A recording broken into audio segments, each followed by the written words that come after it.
The beginning of the Willie Taggart era. Florida State and Virginia Tech under the lights in Doak Campbell. Hope is a good thing, maybe the best of things, and no good thing ever dies.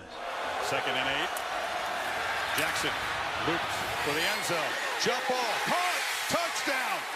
And the Hokies, first drive of the season, 75 yards to the end zone to quiet this crowd. Don't worry, we can just transfer money from your account into a portfolio with your son, and it's gone. Naquan Murray on the end around, lost the football, and the Hokies have it.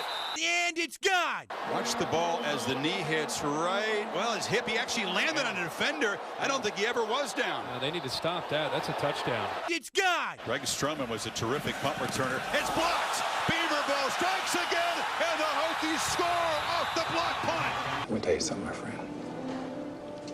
Hope is a dangerous thing. And it's gone.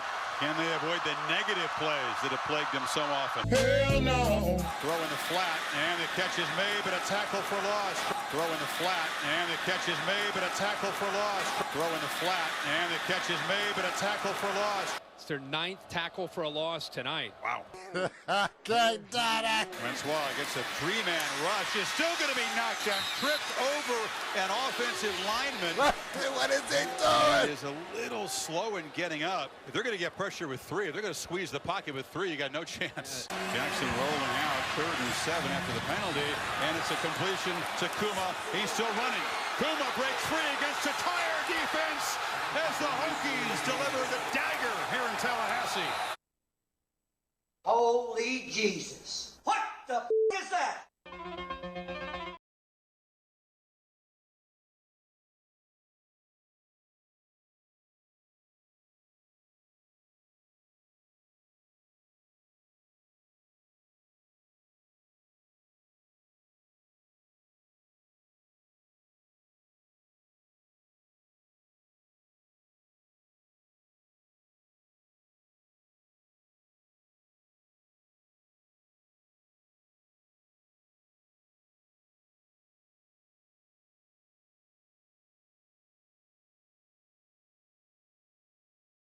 Good afternoon and welcome everybody. This would be the Jeff Cameron Show right here on 97.9 ESPN Radio, and I thank you for tuning to it. I'm Jeff. That's Tom. We're online. ESPNTallahassee.com. That's where you're going to listen live via the streaming free. Always don't miss anything, but hey, if you do miss something, remember, we'll post it again all 3 hours. Upon the conclusion of the show, it's up on iTunes and in our own audio vault. Want to email the show, get in line. JCS at 979 ESPNradio.com. On Twitter, it's at JCameronShow. WTSM app for your mobile devices. Miss anything, go back there too. You can watch the show as we perform our duties, radio duties, that is, on YouTube, ESPN Tallahassee on YouTube, and you can Periscope it on Twitter as well, at 979 ESPN Radio. Good God, man. Woo! Where to begin? Surely there will be better days for head coach Willie Taggart. No place to go but up. After that, it's funny. You want to come in with some sort of sweeping, profound way of describing not just the disaster, unmitigated disaster that was last night's performance, but also a means by which people can latch on to some form of hope that we were just shredding there during the montage. And I think you can do both. I think you can call it for what it was, a disastrous start to the Willie Taggart coaching era. The stuff off the field prior to all that was a home run. This was embarrassingly bad. And there's no way to get around that. There isn't, and so you shouldn't. You ought not deflect that. Unfortunately, you got to wear that one. Got to take that for what it was and describe it and talk about it in all of its forms and assess it and talk about what can be better, what ought to be better, what should have been better, what will be better. But also speculate, because there's no doubt we have now questions that we didn't have prior to last night that have to be answered. There are things to look at and wonder aloud about. There are things to discuss regarding the lack of preparation for this football game. This team was ill-prepared to play a football game. Now, does that mean they'll continue to be ill-prepared, or that the Willie Taggart era is going to be a disaster, or it was a bad hire, or any sort of ridiculous referendum some people have made after one game? Of course not. Of course not. I mean, hell, we scored 3 points in a game last year against Boston College with a coach that had been here for 10 years. So you can't do that. You can't put all your eggs in that basket and overreact the way that so many do in the midst of a performance like the one we saw last night. You know, I'm very fond of saying this year in and year out because it's a reminder of how passionate and invested and focused we all are as fans and how much we care for our programs, our teams, our identities, our cities, all these things wrapped up into this, that we tend to do that. We tend to kind of jump off the ledge there when things don't go well and think to ourselves, well, good God, you know, what's next? And I usually say about that, losses happen for a reason, and they elicit emotions. You can, in theory, tell somebody in the offseason, I think that this is going to be a rebuilding year. You can tell your friend or your father or your football buddy, whomever it is, look, I think they've got a chance to go 8-4. If everything goes well, maybe 9-3, 10-2. But you're predicting losses when you sit there and have that conversation. And somebody who's a little bit more negative, maybe a bit more pragmatic even, will come back and say, nah, man, this offensive line sucks. And if you can't block, you can't win, Jeff. And these linebackers are small. If they get to our second level, I'm just not so sure that we're going to be able to get the kind of stops we need in the run game. And if you can't win the line of scrimmage and you can't stop the run, you can't beat good teams, Jeff.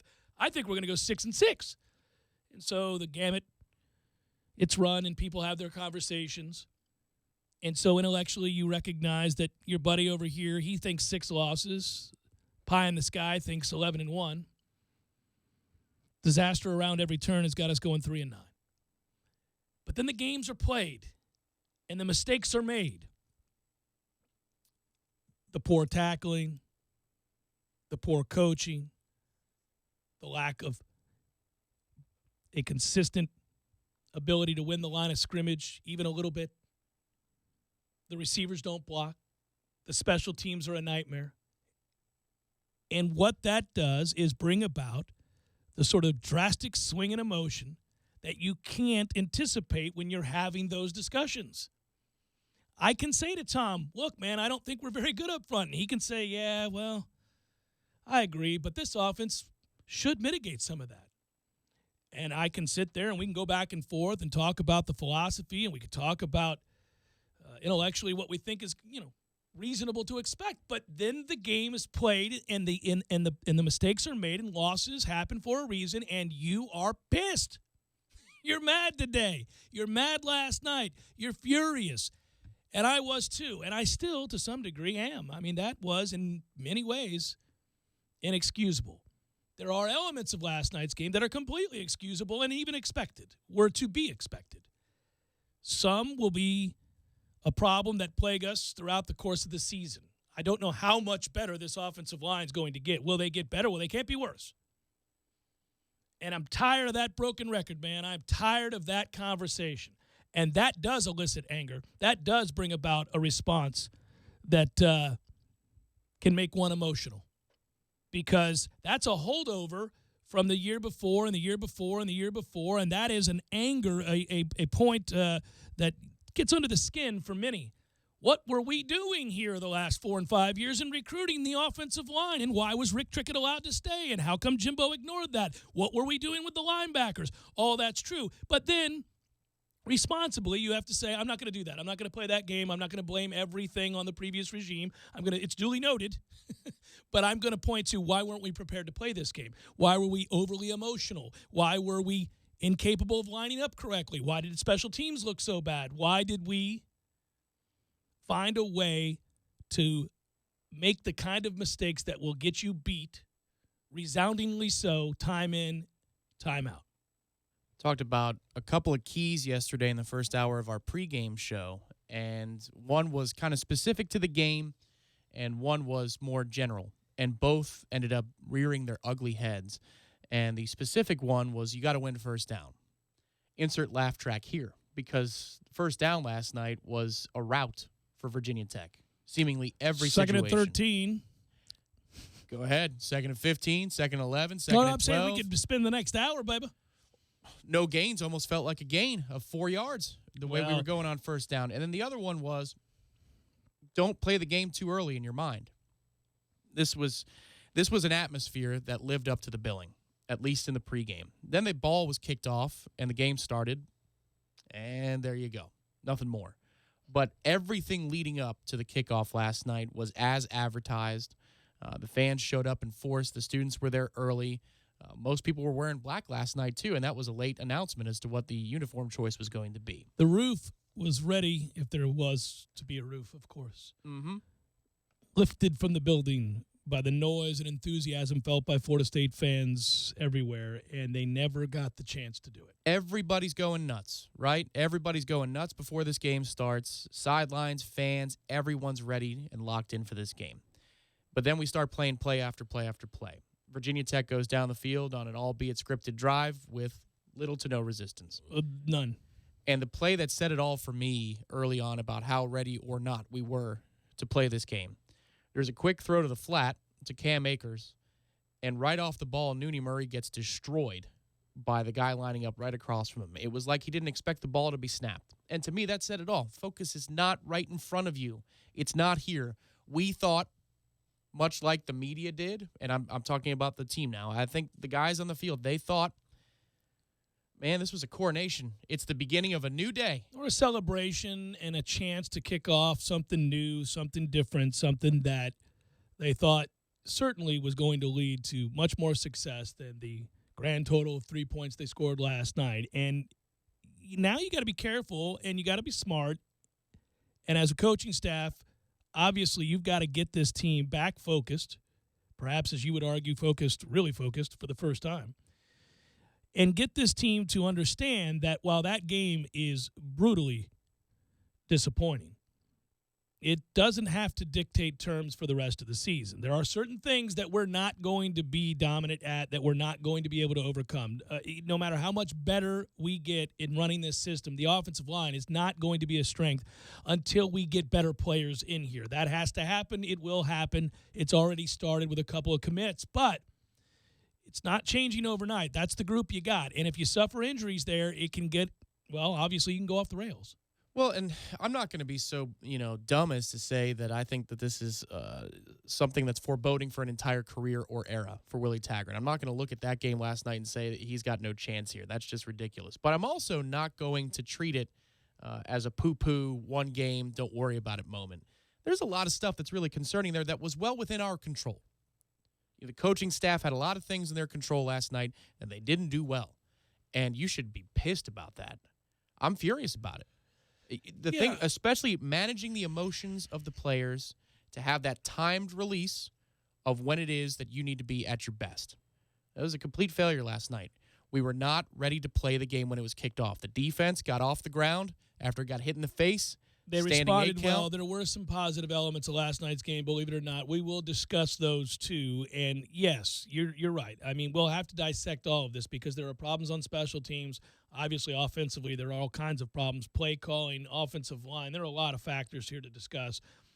Defensively, I thought, again, they did a good job of rebound. They were on the field an awful lot last night because of the ineptitude of the offense and how many 3-and-outs we had and how many situations that allowed for them to have to go back out there and defend a short field. And defend it they did time and again. This could have been a much uglier score.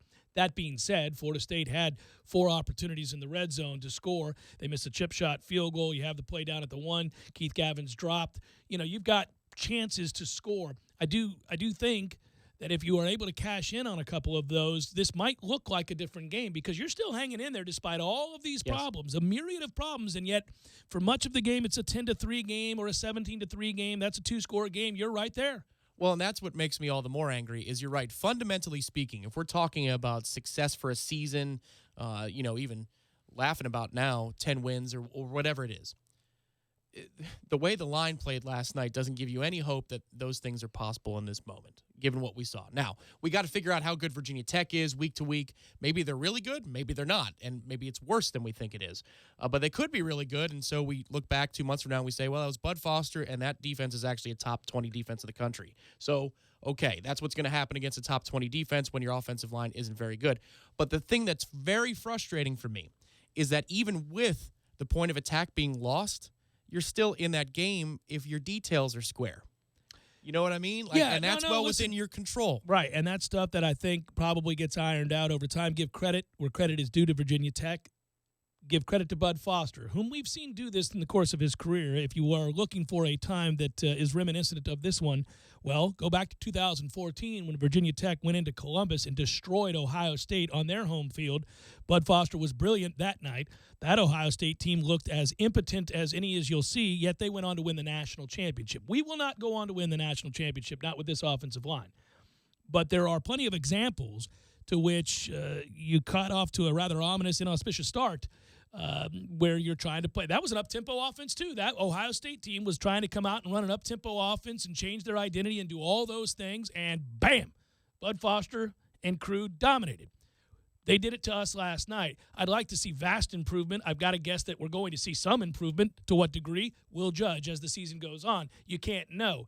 What I do know is that looking at Willie in that post-game press conference, you saw a coach that was absolutely flummoxed. You saw a coach that was absolutely devastated by what was put forth there last night. I think he felt that down deep because this is a guy that has made it abundantly clear. This is a guy that cares a lot about Florida State, loves Florida State, wants Florida State to be great, understands the demands of the job, has never lost focus of that, and I think more than anything else, did not anticipate looking like that. I think the real mystery here is how whatever it was they were looking at in practice, and if you have enough sources, and certainly we went to some practices, if you talk to players, you talk to people around the program, the thought was they could be pretty good this year because the offense will help mask a lot of the problems with this offensive line. And I think they're going to be pretty good on defense. They're going to attack more. They got to stay healthy, maybe weak at the linebackers, but they'll be all right in the secondary, and they're pretty good up front. So they got a chance to be a 9-win team, right? That was kind of the feel around camp. And when you would talk to people post-scrimmage, they'd say, yeah, it was a pretty good scrimmage. Now, I know some of that's situational, but the belief was that by and large they had made great strides and were pretty confident. And those practices were productive. They were getting better day by day. I don't think, just my opinion here, I don't think they anticipated looking that pathetic, that inept.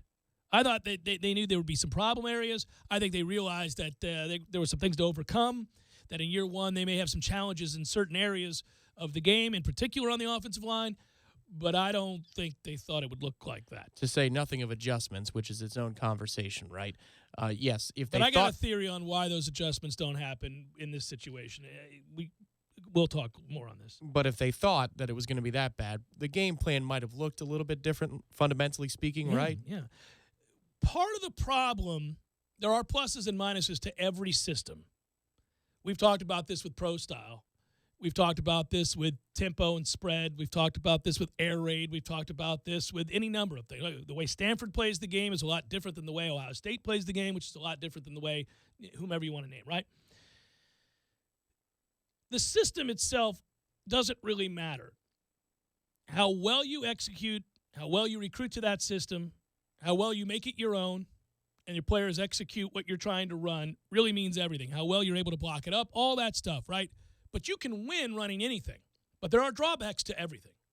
So if you want to run a certain kind of system, you can sit down with a defensive coordinator and he'll tell you, well, that's fine. That's good for this, this, and this. But if we're able to take this away, you don't really have an answer. There's no perfect system. That's why coaches are constantly adjusting and adding wrinkles and figuring out, oh, well, if the defense is doing this to stop this, we can do this. This is how you go. But you have to make whatever it is you run your own. And when you're teaching something new, obviously you're trying to simplify things. This was not going to be an offense ever predicated on schematically confusing your opponent. When Houston was running all those plays and scoring on us when we played them in the bowl game, It wasn't that we didn't know what they were doing. It wasn't that we didn't realize that this was the play they were drawing up or this is what they're intending to do to us. It's that we couldn't get freaking lined up because they kept winning first down. But when they didn't, they'd go long stretches where they didn't move the ball at all, right? That's when we started to make the comeback in that game. You see that with these kinds of offenses frequently. It is very much an all-or-nothing type of an offense. So you line up quickly, you get guys. It's not that they're confused again. Schematically, they know what's coming. The defensive coordinator can tell you this is what they're trying to do. But my guys are tired. I can't sub. They're going so fast. They're on their heels. We let a guy free. Something happens. Boom, the big play happens, and it's an avalanche effect. But it's never because of confusion. It's because they're tired and they can't get prepared. They can't get lined up, and they can't sub. Well, when you don't win first down and you can't run the football, then you can't play fast.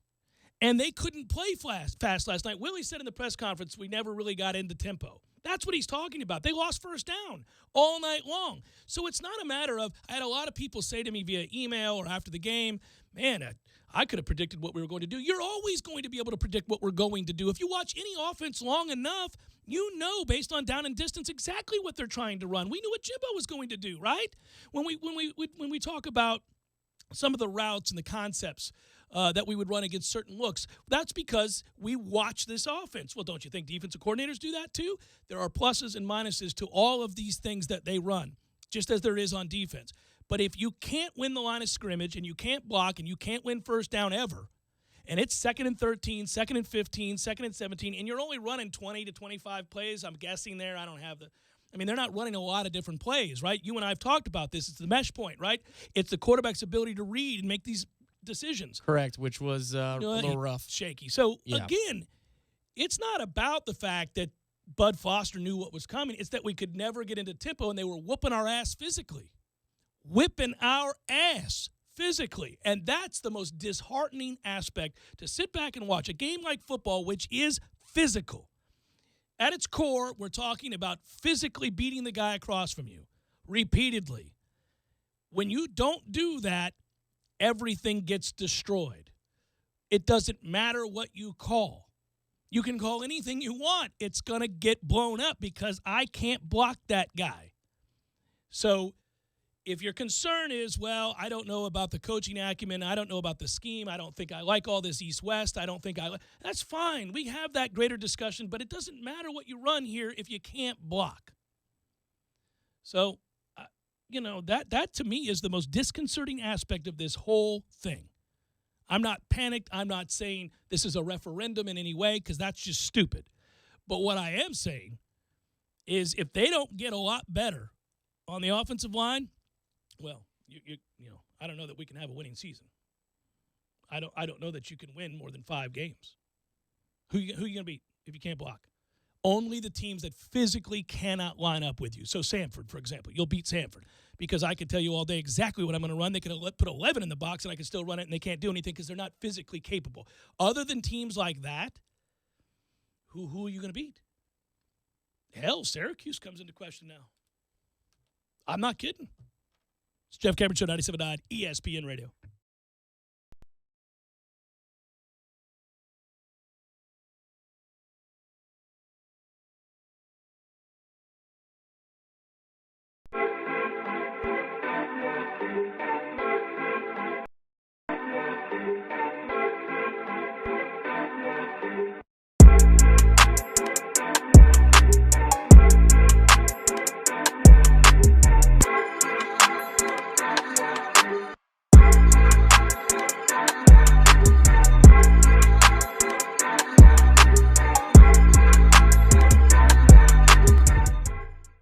When you're in need of auto repairs, look no further than Nice Tire and Auto Service. Nice has been in business for 16 years with long-term, knowledgeable sales associates. They have the latest wheel balancing machine in the industry. And for passenger vehicles, they service AC, brakes, suspension, tune-ups, and much more. Never sit through a long wait. Nice Tire and Auto has 10 service bays to get you back on the road quickly. If you have tire problems, check out their large inventory with various Goodyear and Michelin tires. Nice Tire and Auto Service, 4792 Blountstown Highway, 574-4100. Sorry, boys, I did not have time to pack. We got this. It's right here, guys. We got this. I thought I could handle it. We got this. Moving doesn't have to be a hassle. Call us first at 2 Men and a Truck. No matter the move, home or business, we'll make it a smooth one. I forgot something. We got this.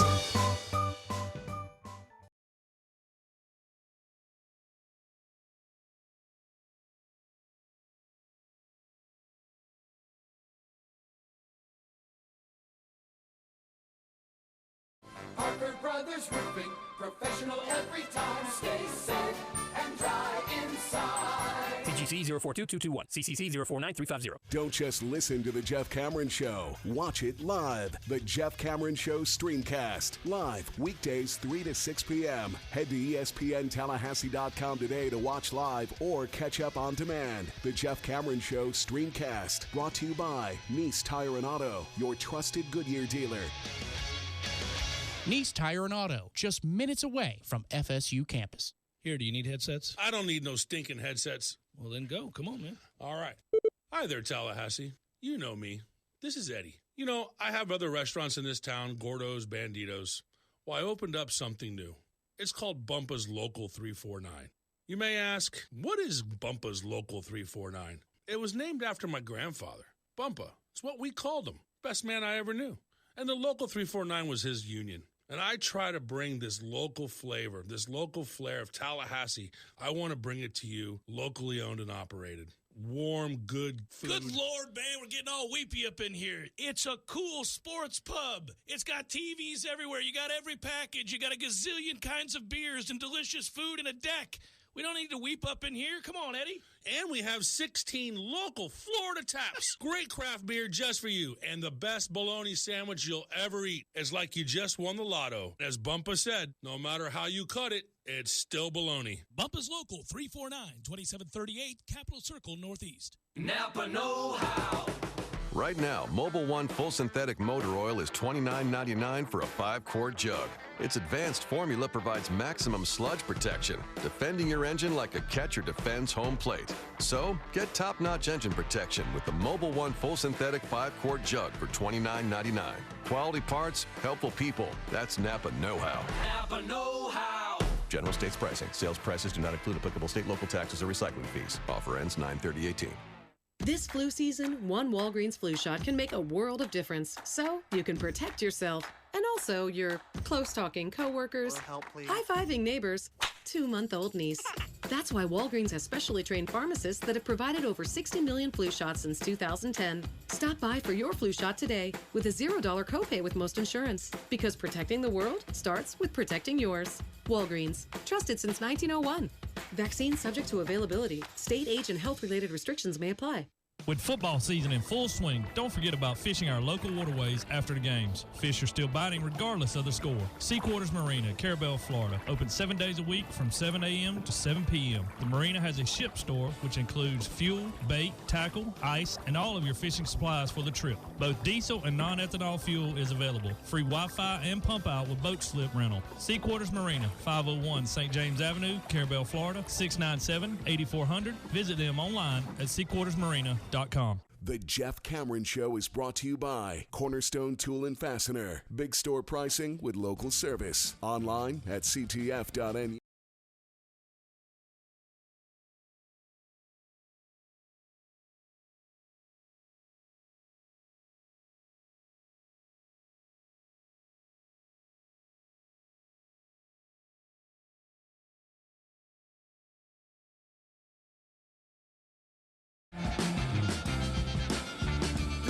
From here to South Bend, Indiana, November the 10th, Florida State takes on Notre Dame. Road trip of the year. Go to GameDayExcursions.com today and sign up for your trip to South Bend. Should be a good time. GameDayExcursions.com. They've got a hotel block exclusively for Noel fans. Rates of just $189 a night. At the W Hotel there in Lakeshore, on Lakeshore, be sure and use the promo code JCS at checkout. What? To get $10 off your order. That's promo code JCS at GameDayExcursions.com. Well, you wish you could line up and play a game today because your lasting memories are of a series of broken tackles and a game-ending touchdown. In truth, the game was pretty well over before that. Might have been over at 10-3. I 100% agree with you that, this offense is not, its strength is not in its ingenuity to confuse players.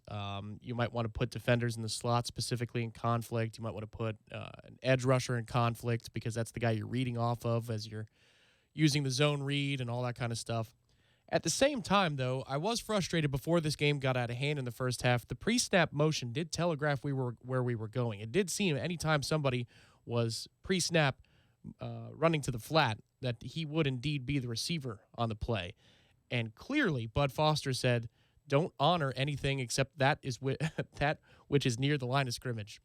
Because the way they attacked the line of scrimmage, behind the line of scrimmage, was with reckless abandon. They didn't care. They were downhill all night long. So you're talking about formational tells in some cases, or motion tells, or whatever we want to call them there. And I do think that some of that is the byproduct of, again, implementing something completely foreign and something completely different for DeAndre Francois and Atal. I think that's something that will get better. I think they're able to add more to the playbook and do some things differently once they have a handle on the basic core plays that they're running, that maybe they're able to shift away from that and learn from that. It's a pretty easy offense to defend if you can't run. I mean, I just want to say that again. It's a really easy offense to defend if you can't run the football. And I get that you're setting some things up. For example, the Terry catch, where it's actually the same stack formation we'd used earlier, where there's 4 to the right, and it looks like it's going to be a bubble. It's not. Then they hit Terry kind of up the seams in between a corner and safety. It's not bad coverage. It's a great catch, and then the kid drops to the ground after looking to the sideline, which is gutless. So let me address that since you brought it up. Sure. Now, we'll get back. We got a lot of time here.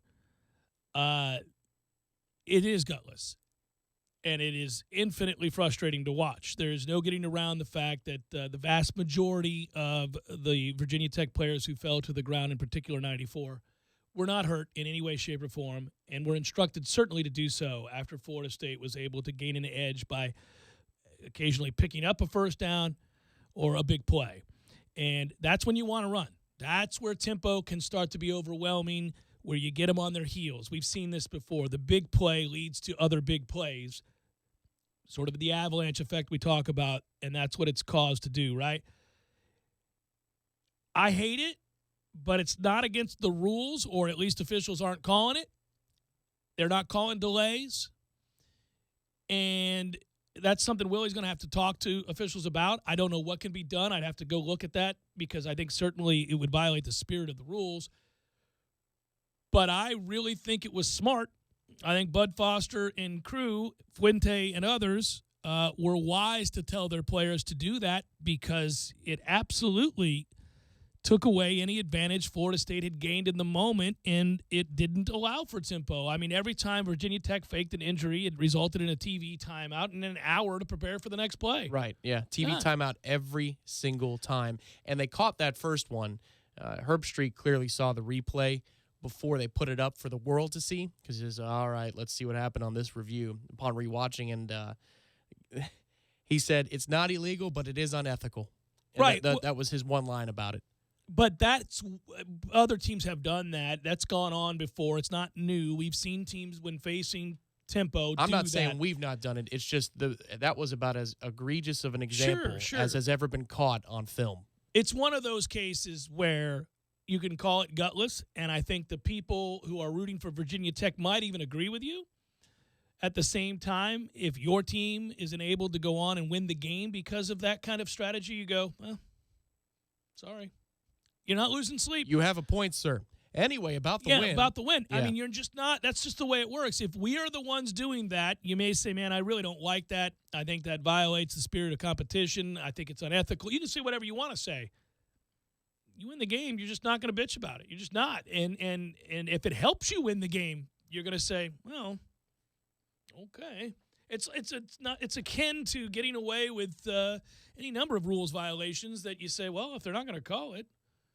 But one of the frustrations, and it was a tough thing in the first half because we moved the ball somewhat. I mean, we had 200-plus yards in the first half. I think maybe it was over 250 yards in the first half, even though we couldn't run the ball with consistency between the tackles. just a lot of those plays to the perimeter, you would think with some of the big bodies we have at receiver that those would be the guys enlisted to block. Yeah, why are you asking? But you got DJ Matthews and No, Nooney Murray, yeah, I who has agree. proven on film that he doesn't care to block or at least be consistent enough. And these are the guys that are going to lead the way for a Cam Akers? Yeah, listen, there wasn't really an offensive identity and performance that you can hang your hat on and feel good about. There really wasn't anything that you can feel good about in last night's game offensively, other than that there are talented players at the skill positions. Occasionally you saw them get to do what they can do in the open field. You knew Cam Akers was a good player. He was bottled up until he wasn't. After that long run, you're reminded of just how special he is. Breaks a tackle and does what he does. The LeBourne play, why don't we see more of him in this game? I'm very confused by that. I thought that was extremely odd, especially given how electric he looked the one time we saw him. Right. Yeah.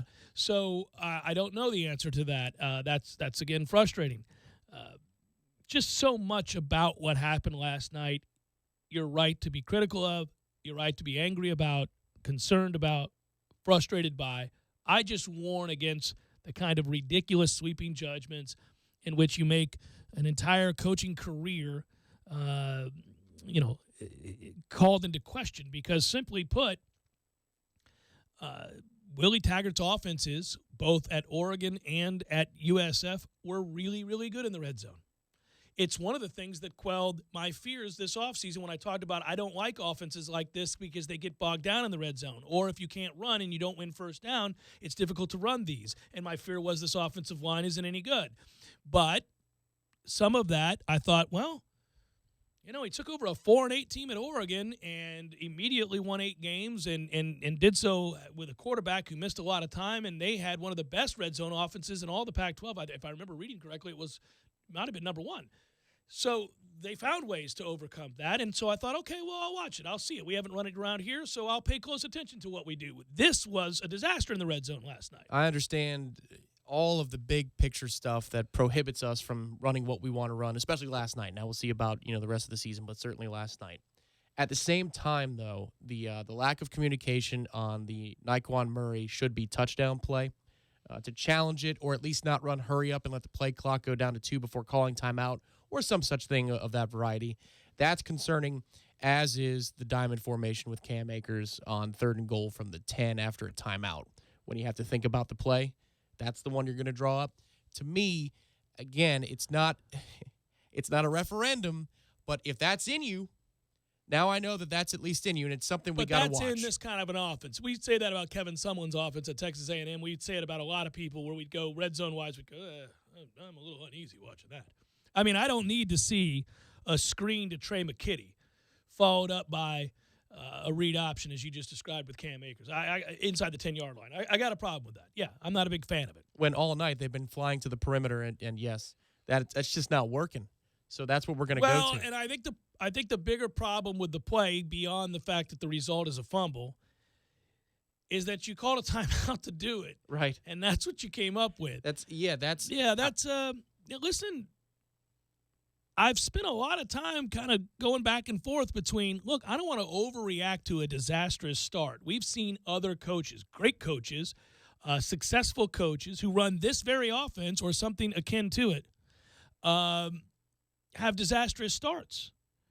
I was talking with Andy Staples last night, and we were just kind of discussing all of the missteps and problems, he of SI, I should say, and also on Sirius XM, and we were kind of discussing what we were seeing, and he reminded me of just how bad Chip Kelly's debut was at Oregon when they lost in the famous game against Boise State, 19-8. And what we remember about the game was the punch to the face of the kid that was trying to taunt.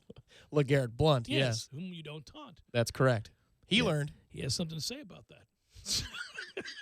But the boy was still one of my favorite moments. But anyhow, that said, in this analogy, we were the kid who just got Virginia Tech. Right. Yeah, yes, just right to the face. But that game, by the way, Tom, they had 6 first downs. They scored 8 points. That guy went on to be a really good coach, 46-7 while at Oregon. Right. You know what I mean? What I'm saying is that's the point. You can point to these other moments where coaches, many of whom you know, some of whom you don't, had horrific debuts at their new school. And fans were absolutely appalled.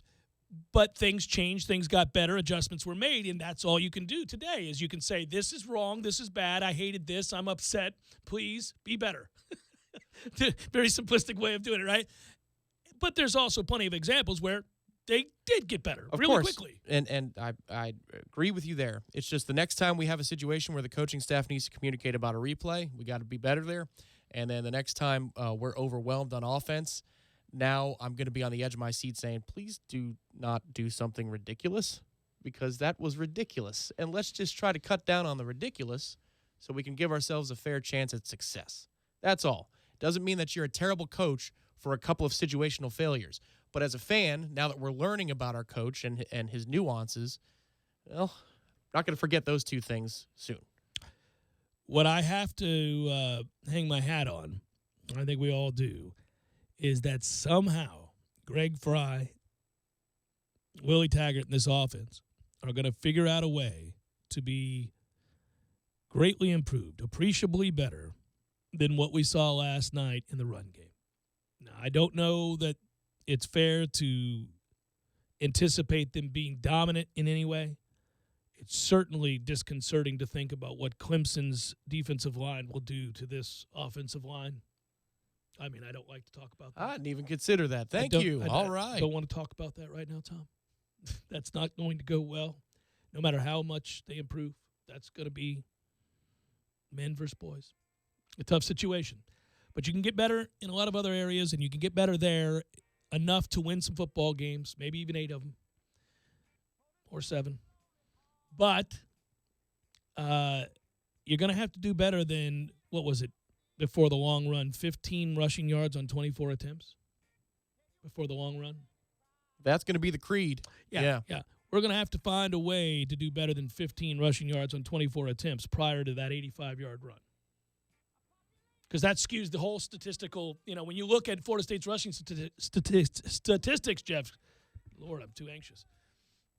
You go, oh, that's not horrible. Yeah, it was horrible. It was one great run. That's what you got.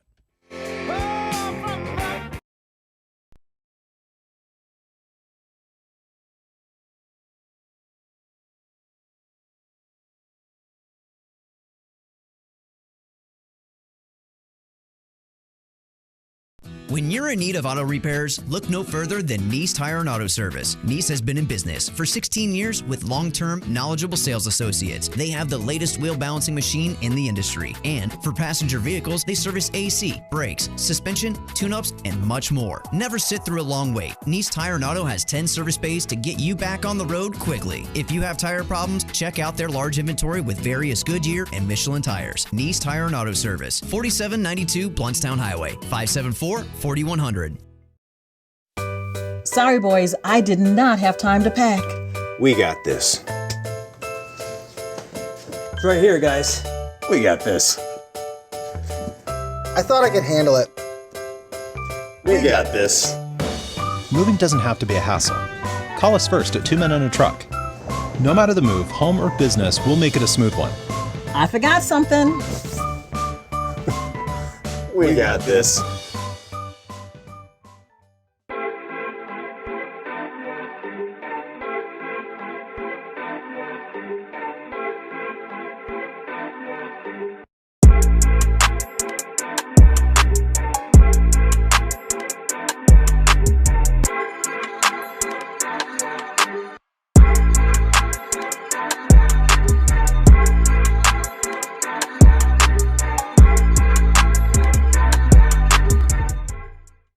Sevastova, the winner of tonight's match between Serena Williams and Karolina Pliskova. LSU, Virginia Tech making the biggest jumps in the first AP college football poll of the regular season. Tigers up 14 spots to number 11, while the Hokies moved up 8 spots to 12. The top 3 unchanged. It's Alabama, Clemson, and Georgia.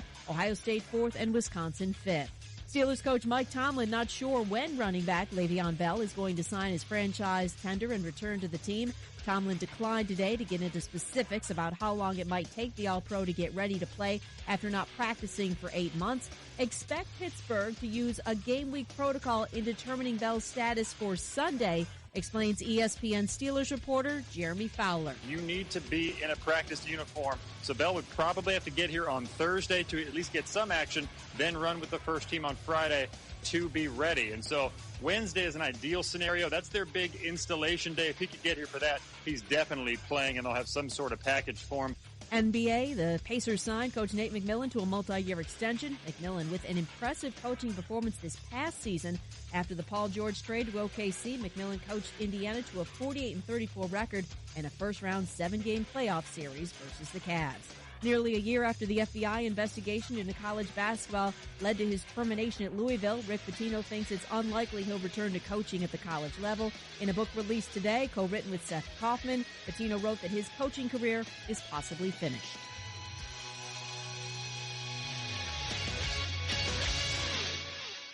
Need help moving? Two Men and a Truck Tallahassee provides professional home and business move services, both locally and long distance. For your next move, visit twomen.com or call them at 850-224-2232. Two Men and a Truck, the movers who care. Wow, E Plus is great. E Plus? Is that like A Plus? It's better. The E stands for energy, but it should stand for easy. Easy Plus? Yep, easy ways to save energy, water, and money through the City of Tallahassee utilities. Easy ways to monitor our account, easy ways to pay our bill online, check our balance, compare usage history, and so much more. And I see the City of Tallahassee Utilities has a smart bill, which sends our bill directly to our email inbox for easy payment online, too. What a time saver. And when we download the City of Tallahassee's digital app, we can do everything on our phones, even report service issues like a power outage or blocked road. Plus, when we go to talgov.com, we can get more information on other great City of Tallahassee utilities, like the Energy Star rebates and insulation grants. Wow, the E really should stand for easy. Yep, E Plus from the City of Tallahassee Utilities. It helps customers save energy, water, and money.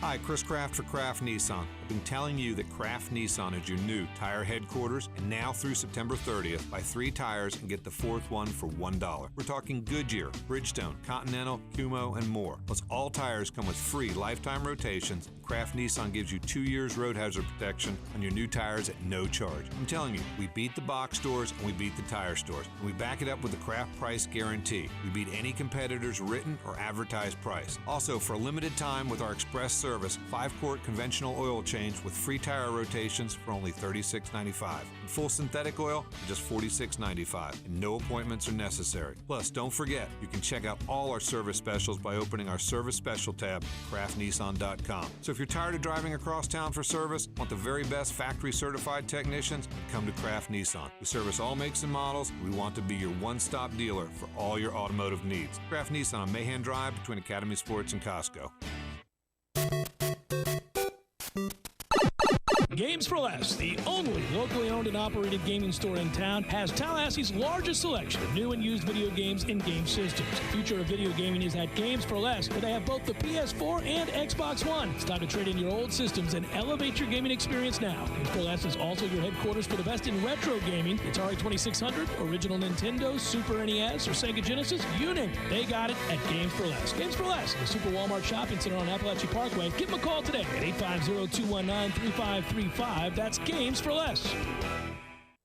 Broadcasting live from the AmeriGas Propane Studios in the capital city of Tallahassee. This is the Jeff Cameron Show, brought to you by Cornerstone Tool and Fastener on 97.9 ESPN Radio.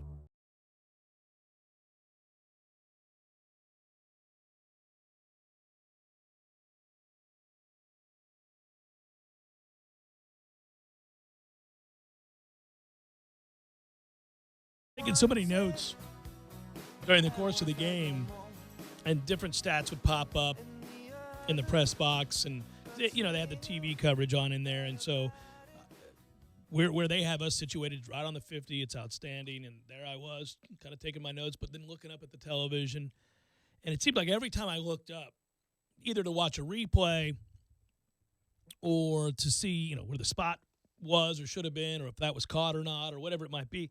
They were flashing a stat that revealed something that, I could just hear Wilford Brimley over and over and over again in my head. It's just me looking up at the television, and in my head I'd hear, devastating, over and over. Devastating. I didn't know if it was the stronger of the two clips that you were hearing, Wilfred. No. It's just like there I am. I'm watching. Oh, let's see. Well, that's going to set up 2nd and 11. I wonder if they spotted that. Devastating. Another stat. That's what I would see. Whether it was ESPN stats and info dropping down with the 28 of Florida State's 52 offensive plays tonight have gone for 0 or negative yards. Devastating. Well, good God, man. I mean, that is... Devastating. I was looking the 3.4 yards per rush. Not just screwing, Mitch. 15 rushing yards on 24 attempts, 11:36 to play in the game. Devastating. I continued to look at that. Or just the series of absolutely pathetic efforts from the 6-yard line after you finally break through. Devastating.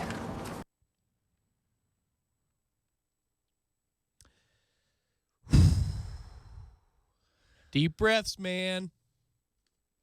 I just get to say that once for you because I'm the one who's needing more deep breaths. No. I many years of doing this very thing has led me to understand that just when I think I'm fairly certain that something portends of something awful, it's not necessarily true. Just as soon as I think all is well in the world and gravy follows, that too is not true. Buddy, they scored 15 touchdowns in the scrimmage. Eberle told us they were going to score 50 a game. It's okay. He must have meant games 2 through 12. Irashfel, warchant.com. Set to join us next.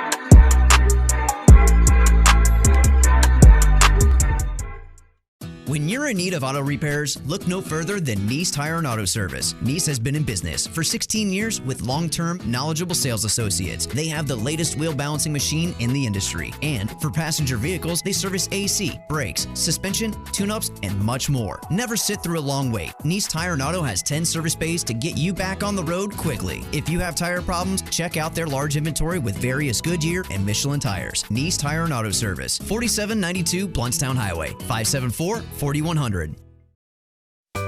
Sorry, boys, I did not have time to pack. We got this. It's right here, guys. We got this. I thought I could handle it. We got this. Moving doesn't have to be a hassle. Call us first at 2 Men and a Truck. No matter the move, home or business, we'll make it a smooth one. I forgot something. We got this.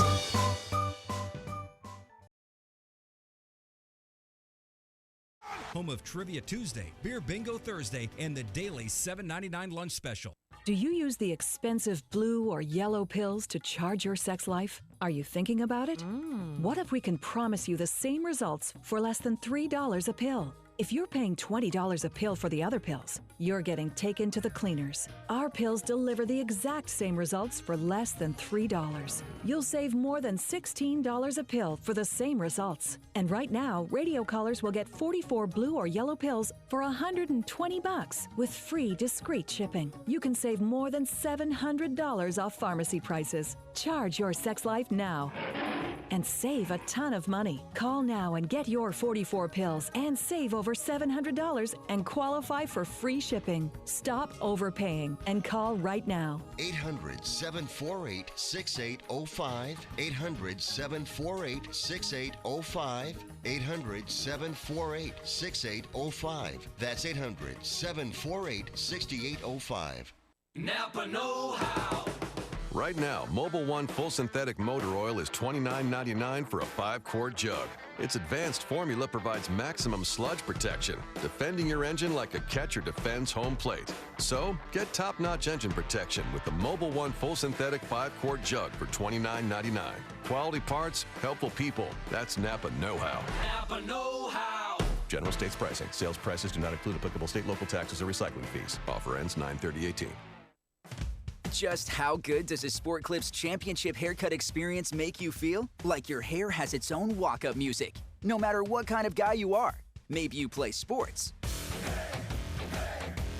Maybe you play sports online. Or maybe your sport is keeping up with your kids.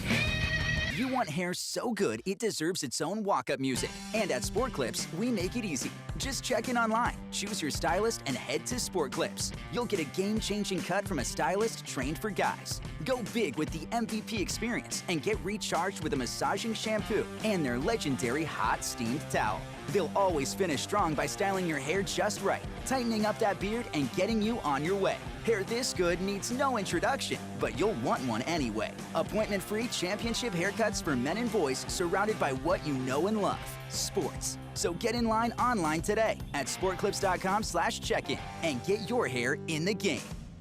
This flu season, one Walgreens flu shot can make a world of difference. So you can protect yourself and also your close-talking coworkers, high-fiving neighbors, 2-month-old niece.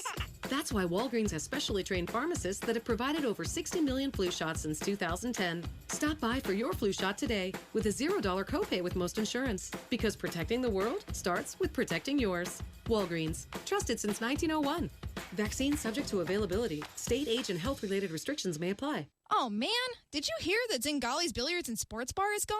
No, it's not gone. They moved back in January to Appalachia Parkway. Is it the same Zingali's? Not quite. It's bigger, has great food, more craft beer and wine, and has one of the best bars in town to watch a game, with 14 total TVs throughout the restaurant. Best of all, it's non-smoking. Wait a minute. You mean I can shoot pool and watch the game all day long without having to worry about smoke? Exactly. You can play darts, duckpin bowling, and shuffleboard too. Wow. I didn't realize Zingali's had so much to offer. They sure do. Zingali's Billiards and Sports Bar. New location on Appalachia Parkway. Driving every day from the AmeriGas studios in the capital city of Tallahassee. This is 97.9 ESPN Radio. WTSM, Woodville, Thomasville, Tallahassee. ESPN Radio Sports Center. I'm Christine Lisi. Defending U.S. Open Women's Champion Sloane Stephens upset in the quarterfinals. Anastasia Sevastova beat Stephens in straight sets 6-2, 6-3. Up next for Sevastova, the winner of tonight's match between Serena Williams and Karolina Pliskova. LSU, Virginia Tech making the biggest jumps in the first AP college football poll of the regular season. Tigers up 14 spots to number 11, while the Hokies moved up 8 spots to 12. The top three unchanged. It's Alabama, Clemson, and Georgia. Ohio State 4th and Wisconsin 5th. Steelers coach Mike Tomlin not sure when running back Le'Veon Bell is going to sign his franchise tender and return to the team. Tomlin declined today to get into specifics about how long it might take the All-Pro to get ready to play after not practicing for 8 months. Expect Pittsburgh to use a game week protocol in determining Bell's status for Sunday, explains ESPN Steelers reporter Jeremy Fowler. You need to be in a practice uniform. So Bell would probably have to get here on Thursday to at least get some action, then run with the first team on Friday to be ready. And so Wednesday is an ideal scenario. That's their big installation day. If he could get here for that, he's definitely playing, and they'll have some sort of package for him. NBA, the Pacers signed Coach Nate McMillan to a multi-year extension. McMillan with an impressive coaching performance this past season. After the Paul George trade to OKC, McMillan coached Indiana to a 48-34 record and a first-round 7-game playoff series versus the Cavs. Nearly a year after the FBI investigation into college basketball led to his termination at Louisville, Rick Pitino thinks it's unlikely he'll return to coaching at the college level. In a book released today, co-written with Seth Kaufman, Pitino wrote that his coaching career is possibly finished.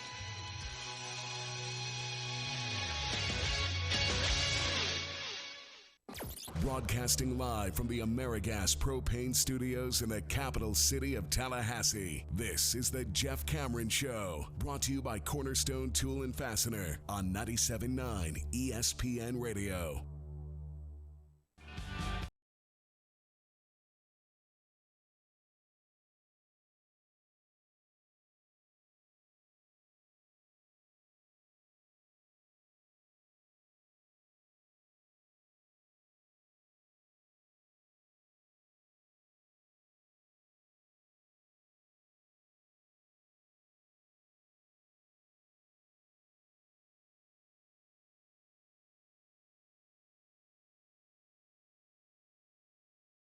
To Jeff Cameron Show, 97.9 ESPN Radio. Thanks so much for being with us.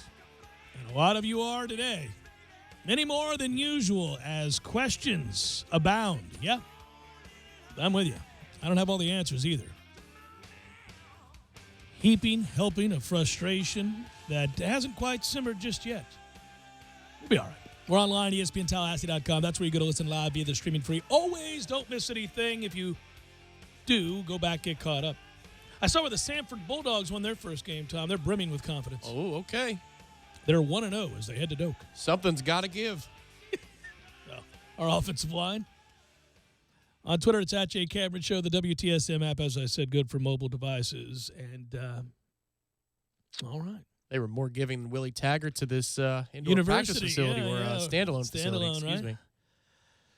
Well, let's hear another voice in this matter. I certainly spent an hour kind of laying out some of the concerns, of which we have many. This is our concern, dude. And you know, that's not going to be erased anytime soon. You got to play more football games. You got to see things get fixed. You got to have better results. And then slowly but surely that begins to kind of satiate the appetite for those that are frothing at the mouth right now, and anger, frustration, and profound sadness, I think, mixed in there based on the tweets and emails we received. Some of those overnight tweets or texts or emails are all-time classics. Well, I think it's Ira's fault, probably. So that's okay. You know, let's ask him. Hello, he joins us now. Irashafel, warchant.com. My friend, I'm sure the message boards were reasonable, well-rationed in their efforts to make sense of what took place last night, right? Yeah, I think everybody's taking a real measured approach.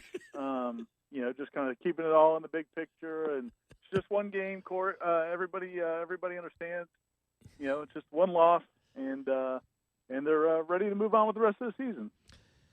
Well, now we were both in that press box. We talked briefly. We watched in horror as what took place. You've had a little time to kind of take a step back and look at this, and obviously you've got to write about it, and Corey's got to write about it, and lots of people are talking about it. Your thoughts today as we speak at 4:04 on Tuesday, the day after as bad a performance for a debut as one could produce, I suppose. Yeah, I mean, look, some things, were not surprising. I mean, I was not surprised that the offensive line's not very good. I did think that, kind of the whole idea behind this, this Gulf Coast offense, the lethal simplicity, and the hurry up, no huddle was to kind of mask that.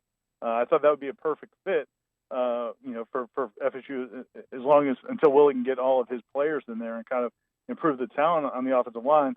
But what surprised me is they couldn't run it at all. I mean, they couldn't run their system at all. And I know Virginia Tech did some of their, stalling and things like that teams are going to do, but they didn't do it on every play. And, there are certain things you have to do to run that offense. You've got to have, some positive plays on first down. You also have to, take advantage of opportunities when they're there. And I thought there were a bunch of times. What surprised me was there were several times when Virginia Tech was scrambling on defense to get their call and get lined up, and FSU couldn't get the ball off to make them pay for it. And to me, that's the whole reason you run that offense. If you can't do that, then why are you even doing it? Because when you don't have them off balance, it's an easy offense to defend. So that surprised me. But, I look back at Willie's first year at USF, the first year that he went to this offense, and it took them about 4 games to kind of get it in sync. Now, you'd like to think it's not going to take 4 games, but, that surprised me the most that even when they had opportunities to take advantage of Virginia Tech with tempo, they couldn't even do that. So what gets interesting here that I think, again, you're right. It's not a referendum on what's going to happen down the line.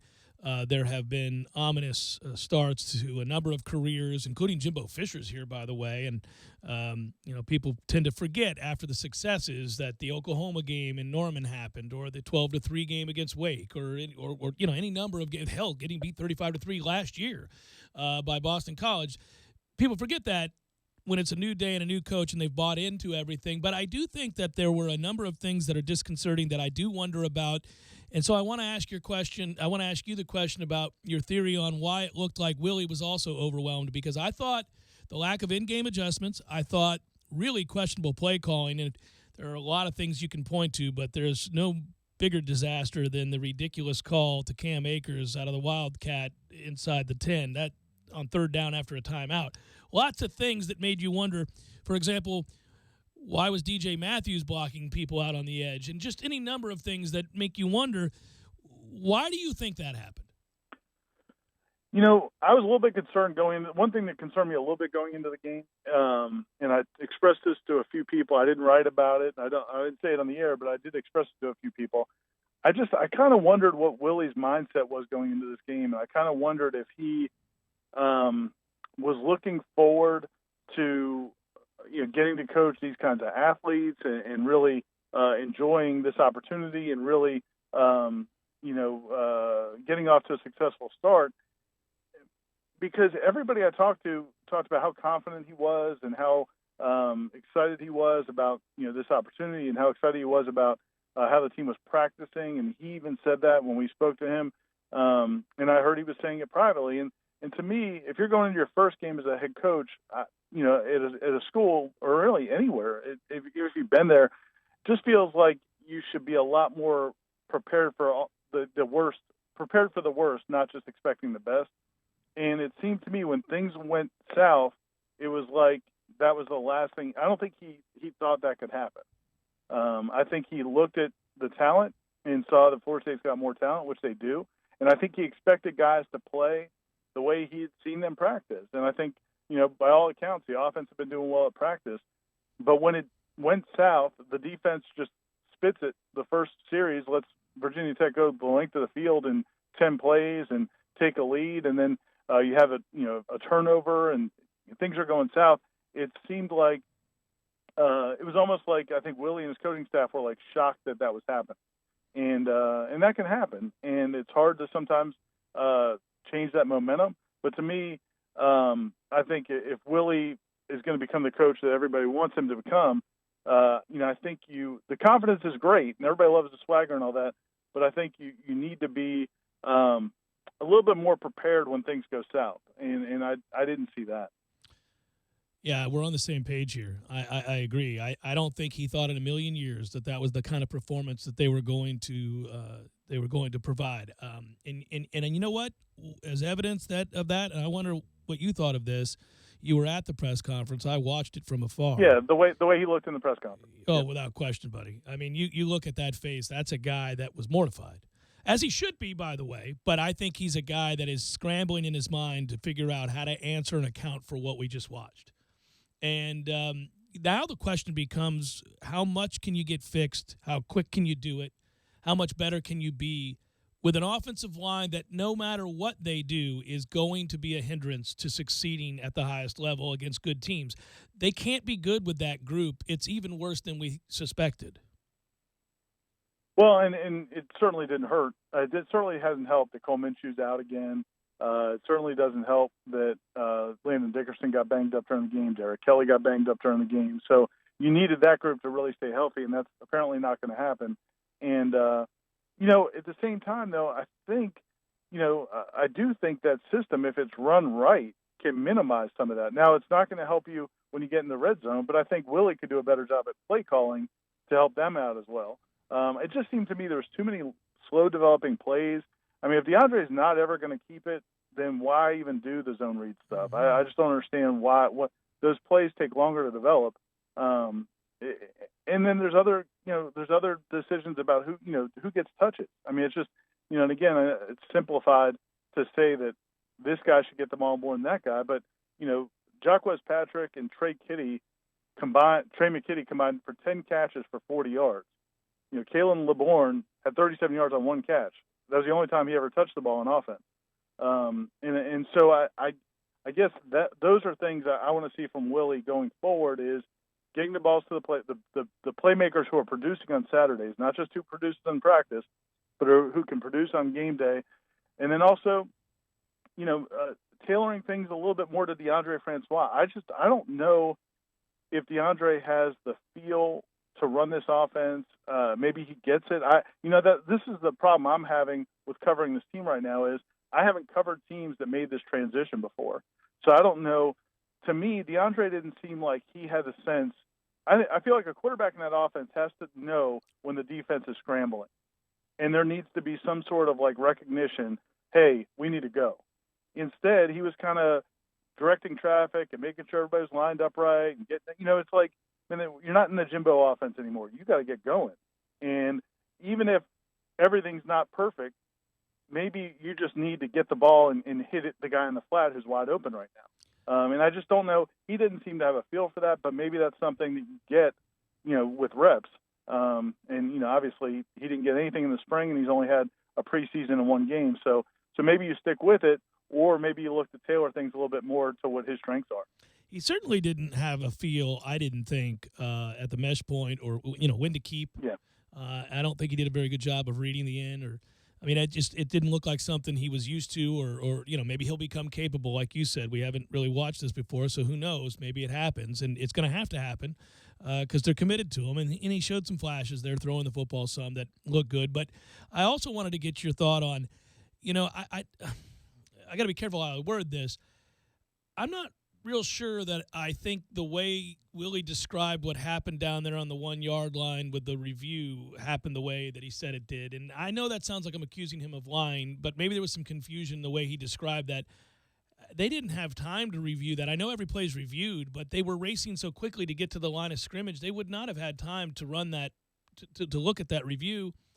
And I know once they commit the penalty, you can't go back and review it. It's over with at that point. But he's saying that an official told him they reviewed it and he was down. And I think what he meant was, and maybe people will ask him to clarify it later. But I think, because I went back and watched it, I think what he means is, they're telling me it was going to be reviewed because every play is reviewed, and so he's getting his guys ready to go, and he's thinking, okay, we're going to go get up there and be ready to run a play if we need to. If they don't stop us. If they stop us, great, and they can review it. But I don't think he wanted to intentionally let the clock wind down. I think it was kind of I think he's thinking they're going to review it before we snap it. If they stop us, they stop us. But if they don't, let's go ahead and get the score. So it's kind of a risk. But I think part of that was predicated on how the game was going. And that's where we go back to the beginning where Willie, how he handled the moment. I think that's a situation where maybe he was affected. And I thought there were a couple other decisions they made where maybe they were affected by how things were going as opposed to just making the right decision for that situation.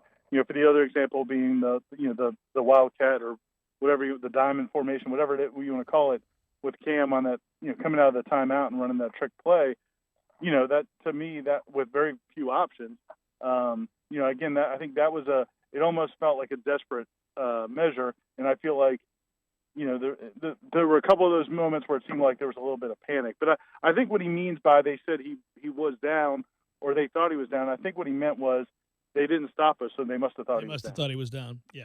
Yeah, because there was some confusion there, and I'll allow for that. I don't, Willie's been so forthright with us that he gets the benefit of the doubt there. It was just kind of a strange thing to say and a strange explanation for something that seems so obvious.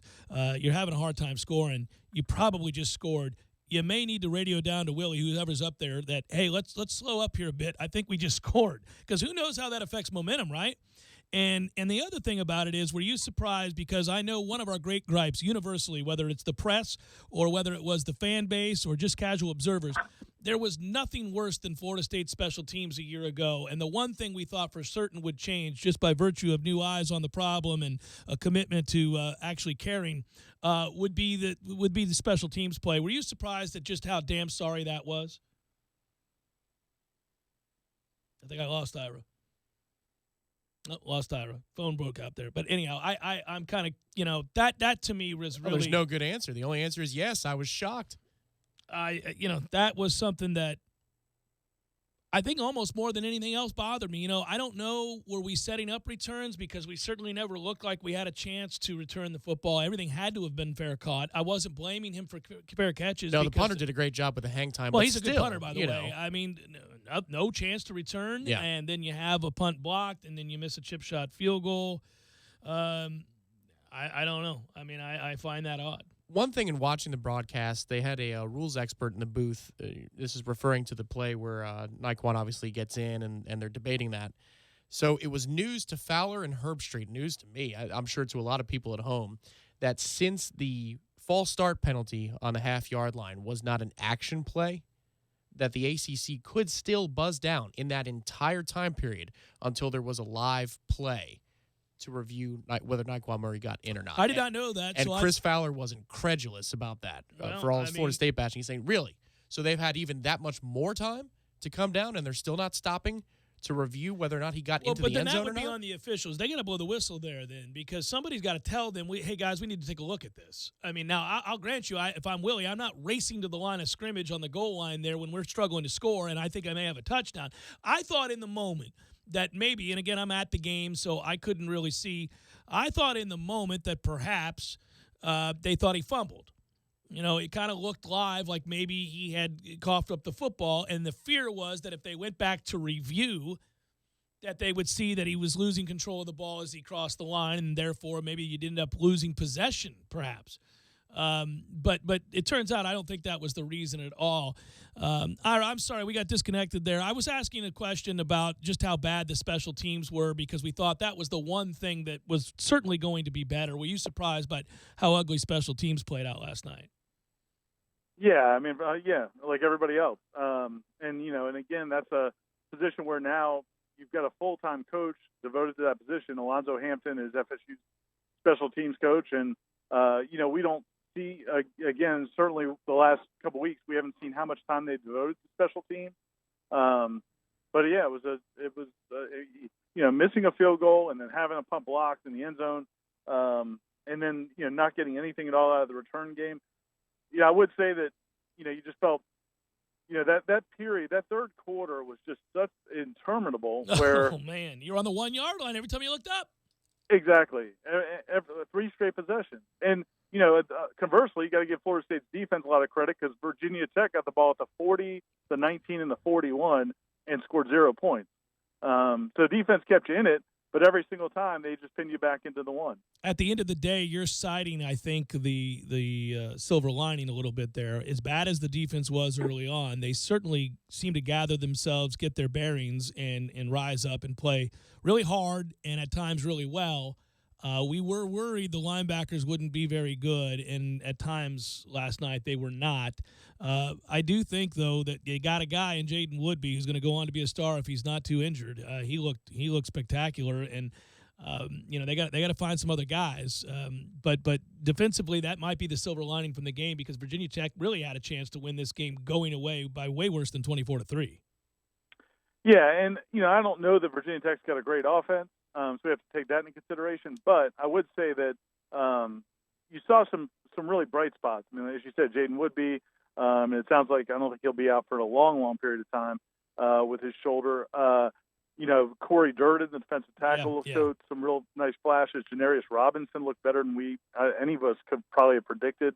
Hamza Nasruddin was productive. There's a lot of guys that showed some possibilities. And the way they played overall after that first drive, certainly kind of gives you reason for optimism. And again, I just think that to me, if you look at this team going forward and you look at that loss, there are some you couldn't have played worse in a lot of areas. You go in the red zone 4 times and come up with 3 points. You turn the ball over 5 times. You have a punt block return for a touchdown. You miss a field goal. You couldn't have played worse in so many different areas. Yet it's a 2-touchdown game late, and if Akers gets 1 more yard, he gets into the end zone. It's a 1-touchdown game with, I don't know, midway through the fourth quarter, you may win it. So I don't think it's the end of the world, but obviously they got a ton of things to fix. It'll be an interesting year for us. It'll be an interesting year for them and for all the fans, as it's hard to know what to expect moving forward beyond the fact that you're bigger, stronger, faster than Sanford and you should get a win. They got to get this fixed in a hurry. Brother, I always appreciate it. Be well, man. Thanks, Jeff. See you, man. All right, take care. That's Irish FL. You know, again, it's weird. I was talking about this. Well, so many of us shared a similar experience last night and this morning. If you had family and friends in town for this game, or you were in attendance with your loved ones in this game, I mean, you spent a lot of time kind of digesting a putrid performance, and you're asking yourself, well, how could it be? Look, logic and reason and history of performance where Willie Taggart's teams have moved the ball profoundly so even just a year ago. At Oregon, his first season there tells you that while he has taken on rebuilding projects, and that is what accounts for a losing record in his career, where he took on teams that were absolutely abysmal when he got there and took some time to turn them around. Conventional wisdom was he was not inheriting an abject disaster here, that he had something to work with, and therefore should not be so slow in getting it turned around, but that there would be some growing pains. We knew that. Reasonable people can agree on that. To what degree? That's the debate, I suppose. But none of us predicted this. And so where you go from here and where you place that in your mind right now, you know, there's an irrational side screaming at you, oh, my God, we got the wrong guy. You know, there's a panicked side right now going, oh, no, he may not be ready for this. This isn't good. We've invested everything, and we like this guy, and I don't think this is going to work. Like, I can hear that in people's heads today. I can see it on the boards or in my email or on Twitter or wherever you're looking, or even talking to your buddies. You know, the ones calling as they drive back to their hometowns, respectively, today. Hey, man, I was thinking about this. Are you sure we're going to be better? You know, I mean, I got you. And I don't think it's unreasonable to be worried or to have grave concerns about elements. I would caution against just, you know, throwing the baby out with the bathwater here. I mean, it's a bad game. It's an ugly game. It's a terrible debut. There have been others that have had similar type debuts that went on to have great careers and successful stints at any number of places. I've alluded to them earlier. Chip Kelly got off to a disaster. Oh, by the way, UCLA got beat by Cincinnati, and their offense did virtually nothing against Cincinnati. I say that because I know people go, fine, I don't care about UCLA, Jeff, and I don't care about those teams. We got more talent than they do. Well, the problem is the offensive line is the question. Yeah, but relative to the opponent, Cincinnati is Cincinnati. So anyhow, the thing is, I think that if you're sitting around hand-wringing and asking yourself that, you know, the question about what's possible, the stuff where you look sloppy and ill-prepared, I think that gets figured out pretty quickly. I think that's going to go away in a hurry. If you needed something to snap you back into reality, that'll do it. But the offensive line, Tom. Yeah, that may have some staying power. I agree. The problem he has now, though, is whatever bad habits he's erased from last season, do they come back? Do they resurface? And how do you deal with that as a coach? To a man, they said no afterwards. In essence, that's what they were addressing when they were asked about what they do from here.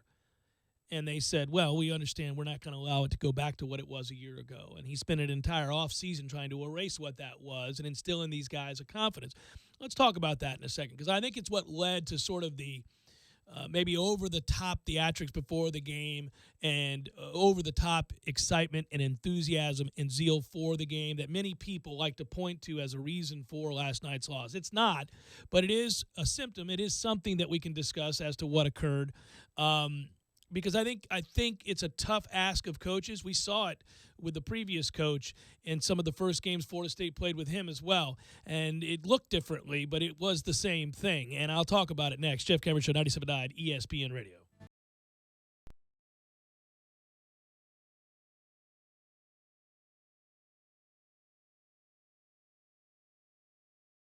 When you're in need of auto repairs, look no further than Nice Tire and Auto Service. Nice has been in business for 16 years with long-term, knowledgeable sales associates. They have the latest machine in the industry. And for passenger vehicles, they service AC, brakes, suspension, tune-ups, and much more. Never sit through a long wait. Nice Tire and Auto has 10 service bays to get you back on the road quickly. If you have tire problems, check out their large inventory with various Goodyear and Michelin tires. Nice Tire and Auto Service, 4792 Bluntstown Highway, 574-4100. Sorry, boys, I did not have time to pack. We got this. It's right here, guys. We got this. I thought I could handle it. We got this. Moving doesn't have to be a hassle. Call us first at 2 Men and a Truck. No matter the move, home or business, we'll make it a smooth one.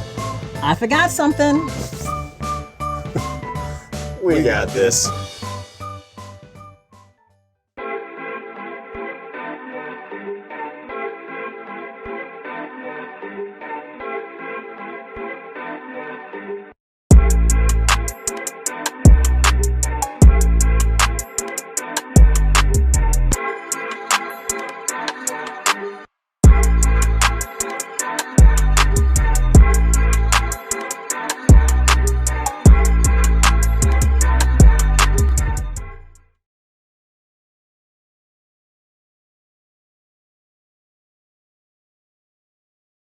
You may ask, what is Bumpa's Local 349? It was named after my grandfather.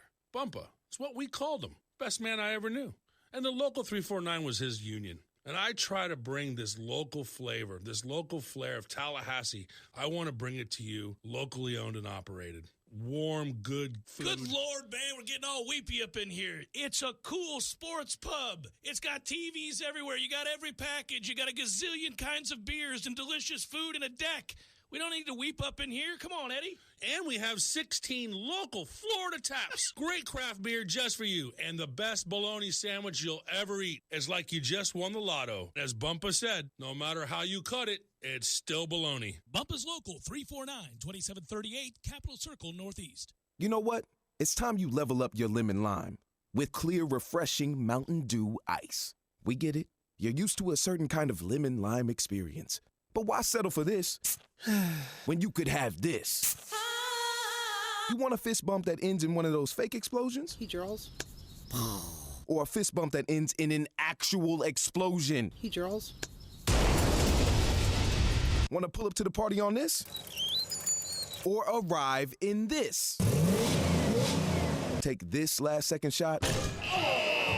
Or make the last second shot? Make this musical request? Or this one? So yeah, you can keep drinking the same old, but we think you'll like the exploding fist bump, last second shot, showing up to the party properly way to lemon lime, right? Mountain Dew Ice. Clear, refreshing lemon lime, redefined. Looking for a new place to watch your favorite sporting events? Hobbit American Grill with 3 locations to choose from. Just show them your stub. That's right, your ticket stub from any local sporting event for $1 pints and $3 crafts. BOGO Mondays every Monday with 50% off specials. Like or follow on Facebook to get all the details. PS4 tourneys, trivia, karaoke, darts, and more. Lots of daily lunch specials under $8. Happy hour specials daily and happy hour all day on Friday. The Hobbit American Grill.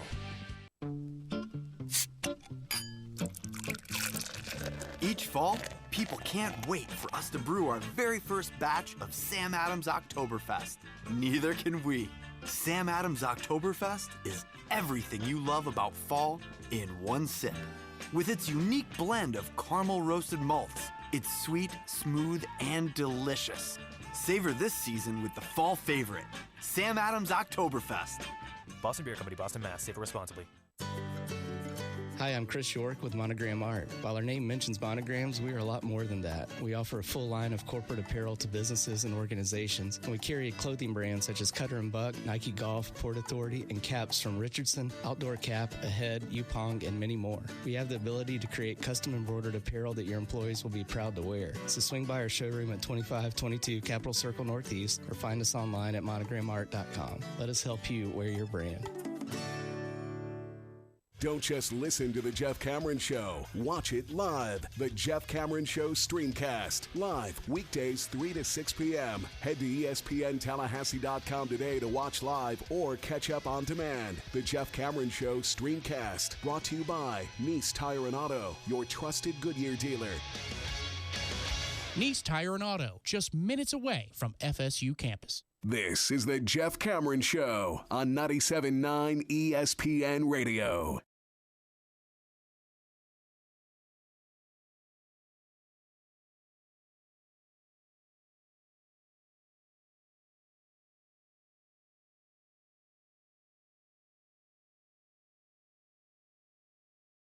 Joe 97.9 ESPN Radio. Michael writes at Jay Cameron Show at _Tom Lang. I have just one question after last night. What is the name of Urban Meyer's selective memory drug, and where can I get some? Well done, Michael. Hashtag a-hole. Ryan writes at Jay Cameron Show, do you think the moment was too big for Taggart? When the camera panned to him, he looked a bit overwhelmed. Can we expect the same against top defensive coordinators this season?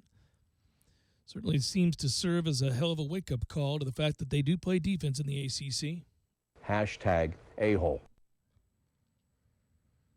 Last night was my first time in Doak, and it was not a hostile environment. The loudest I heard it was when Akers broke the long run. Well, when you're losing from the get-go, from the jump, and you've scored all of 3 points at halftime, things tend to get quiet. I mean, that pregame atmosphere was ready to go, was it not? It was. It was absolutely ready to go. Yeah, they were pumped.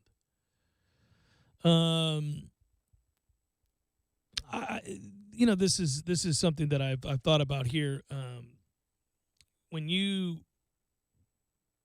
obviously are transitioning, when you are moving into something new with new coaches and implementing all of this, I think some things can fall between the cracks, and that seemed to be on display last night. But we were talking before the break a little bit about this is a big topic conversation to me. I think he's going to be okay. I don't think you can look at one game as disastrous as it was and say this portends of a terrible run here and one that ends quickly. I don't think that's fair. I think there are too many examples where really good coaches have suffered a similar fate and probably in the moment left us all absolutely aghast, only to turn it around and figure it out. Let's think about the disastrous start, frankly, that Dabo Swinney and others got off to in their current positions, right? Where we painted him as a clown, and now he's one of the better coaches in the game, and sure. Clemson is a perennial power that we're all chasing. They once got in the Orange Bowl absolutely. They gave up 70-something points to West Virginia. Belittled by West Virginia. Yeah. No. And they would lose a game every year to some clown team they had business. Listen, there's a lot of examples. We don't need to do that because it's us we're talking about. But I want for the people that are on the verge of leaping to understand you don't have to search very far to find examples where, and not too long ago, a guy that is extremely well thought of now is a guy that suffered a similar fate any number of times. You go back to Saban's first year at Alabama and how bad they were, and was it Louisiana Monroe beat them or whatever it was. So they lost to us. They lost to us, right? Yeah, with the X. But anyhow, I think that Willie emotionally, Ira brought it up. I think that's true. That this job was his dream job. Was something that he thought maybe not possible, right? I mean, who could have known it was going to open up and all of that? And so I do wonder if the emotions in all of this got to him and some things fell between the cracks. Like I said, it's not good, but I think our lack of execution and the inconsistency with which we lined up and all of those things that we've been pointing to where guys look confused, and frankly, there were stretches of this game where they didn't look prepared without question. Well, he's acknowledged every step of the way that the expectations are such that you're giving me a standing, I haven't won a game yet, that kind of thing. He's willing to pen something for the Players Tribune beforehand. I mean, clearly this was something that means a lot to him, and he understands the gravity of coaching at Florida State. But what's frustrating for me in seeing that we weren't prepared for this out the gate yesterday, that we weren't emotionally manipulated by the coach the way it needs to be done. He's not a first-time head coach. If this was his first head coaching gig, you'd almost forgive it a little bit more and say, all right, well, I mean, game week is different now for him than it ever has been as a coordinator. But you've been to reclamation projects. It isn't Florida State, I get it, but you've been to your alma mater, and USF needed a lot of work, and Oregon needed a lot of work. So you've been through enough weeks with enough different groups of kids that you should really be attuned to what's coming and what you need to do. So to be stunned by that is deeply concerning, as much as it can be for one game. Yeah, I think that's the key, is the caveat at the end there is it's one game. Listen, I think if they go on to have a disastrous season, we'll talk about it in those terms. We'll say it for what it is. Last night, there's no doubt, is an embarrassment. I mean, he's got it. Nobody probably feels that worse than he does. And I was alluding to his look on Ira's face. I mean, I was talking to Ira on the look on his face, as if he had seen a ghost. I don't think he thought in a million years they could come out and look like that. He was fooled by whatever it was they saw in practice that he deemed to be working. And if you're sitting back objectively listening to that, you say, well, that's a problem, Jeff. And I don't disagree. It is a problem. Yeah, it's a problem. It's not necessarily a problem that portends of disastrous results through the entire time that Willie Taggart and his staff are here, but it is a problem. It's something we'll be keeping a close eye on. Now you got to. It's, you just, I don't want to overdo it. And I know it's easy to do today. That's what today is. Today is that. Yeah. But just as a fan, and it sounds so serious, right? It's sports at the end of the day. But still, like in the realm of being a Florida State fan and watching this team, you're telling me now I got to look for little things. You know what I mean? Like now Stanford is going to be fine. Maybe it won't be the blowout that we want it to be, but it should be a rout on Saturday. It will be. Right. So now we get to Syracuse. We're on the road for a noon kick. I got to be on edge for this game? Really? Great. I don't know if you got to be on edge, but you'll be watching more intently than you had planned on. I think that's true. Yeah. And they've got to earn your trust. They got to win you over again. They won you over with the off-the-field stuff that matter. Those things do matter. Giving $1 million of your own money to the university to show your commitment to the long-term success of the kids that play for you in this school, it matters. It's worthy of the attention that it received. I know it all goes away once you play a game and you look like that, but it matters. So I don't regret that. But yeah, now you got to win us back over in terms of on-the-field trust, because you lose that after last night's game. You lose the trust that was, I think, probably assumed. Well, they went so far as to say that they prepared for Virginia Tech in the spring. I mean, damn, we need to start the fall before. That's the hard part here is if you're, I get it. There's two sides to one coin, and you can look at it a couple of different ways. Virginia Tech, the caliber of the opponent, even though it's not experienced, is much higher than is typical for first games. At least in most years before the playoff era. It seems now that we open with tougher games. A lot of teams do. We're going to have to start, thinking about not doing that anymore. Seriously, until we get the program. Well, but even then, the program should have been in the right place to take on Alabama. And one thing to say about that, there is certainly a reason that Florida played who they did and other schools played who they did in opening weekend. If you've overlooked some things, or there are problems once the lights come on that you didn't anticipate, you have leeway to get away with it, overcome it, and win comfortably, and then fix it. That's what those games are about. So if you open with Samford or you open with a Northern Illinois, whomever it is, and you see these same sorts of mistakes and you see a lack of preparedness in the red zone or whatever you're going to look for, you get away with it. You get away with it, and you get away with it with a win. It's fool's gold. It doesn't mean you're going to be any good, but it gives you time to fix it, time to go, okay, guys, for as good as I thought we prepared and practiced for the season to begin, we are clearly not ready for prime time. And they were clearly not ready for prime time last night. But with a team like Northern Illinois or Samford, no offense to those teams, you win that game anyhow because bigger, stronger, faster is why. And you go into the locker room today and you go, guys, if we play like this when we play Louisville, get ready for an ass kicking. If we play like this when we play Miami, Clemson, Notre Dame, NC State, Boston College, you name it, get ready for an ass kicking. So, time is of the essence. Lock in. Here we go. And then you fix the mistakes you made as a coach and as a staff, and you teach and you move forward. But you don't have that leeway when you open with Virginia Tech or Alabama or Oklahoma State or anybody else that we seem to open with these days. Yeah, admittedly, it's exciting in the offseason, but, man. Well, it rolls downhill. That's what happens, man. So we say, as fans or interested observers, well, I can't trust you now. And then he looks in the locker room to his players or the meeting room. He says, I can't trust you now. I thought we were in a position where, I needed to build your spirits back up. I'm sure this is what he's saying behind closed doors. I wanted to build these guys' spirits back up.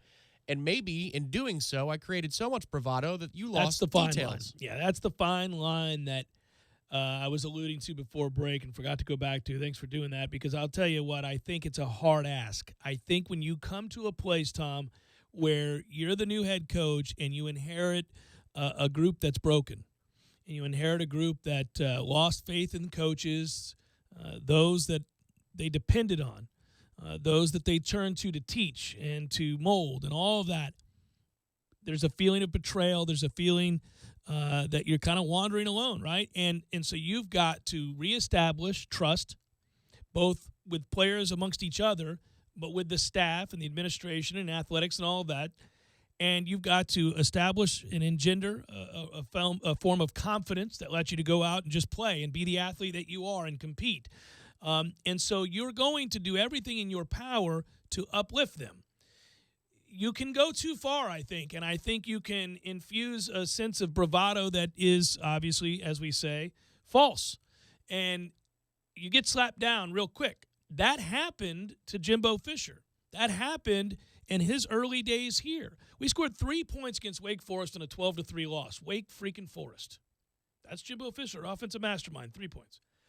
We scored whatever we scored and looked like we had never, ever defended an offense before when we played Oklahoma, a game that was absolutely outside of the first drive with Blonder. We answered on script, and that was it. A complete disaster.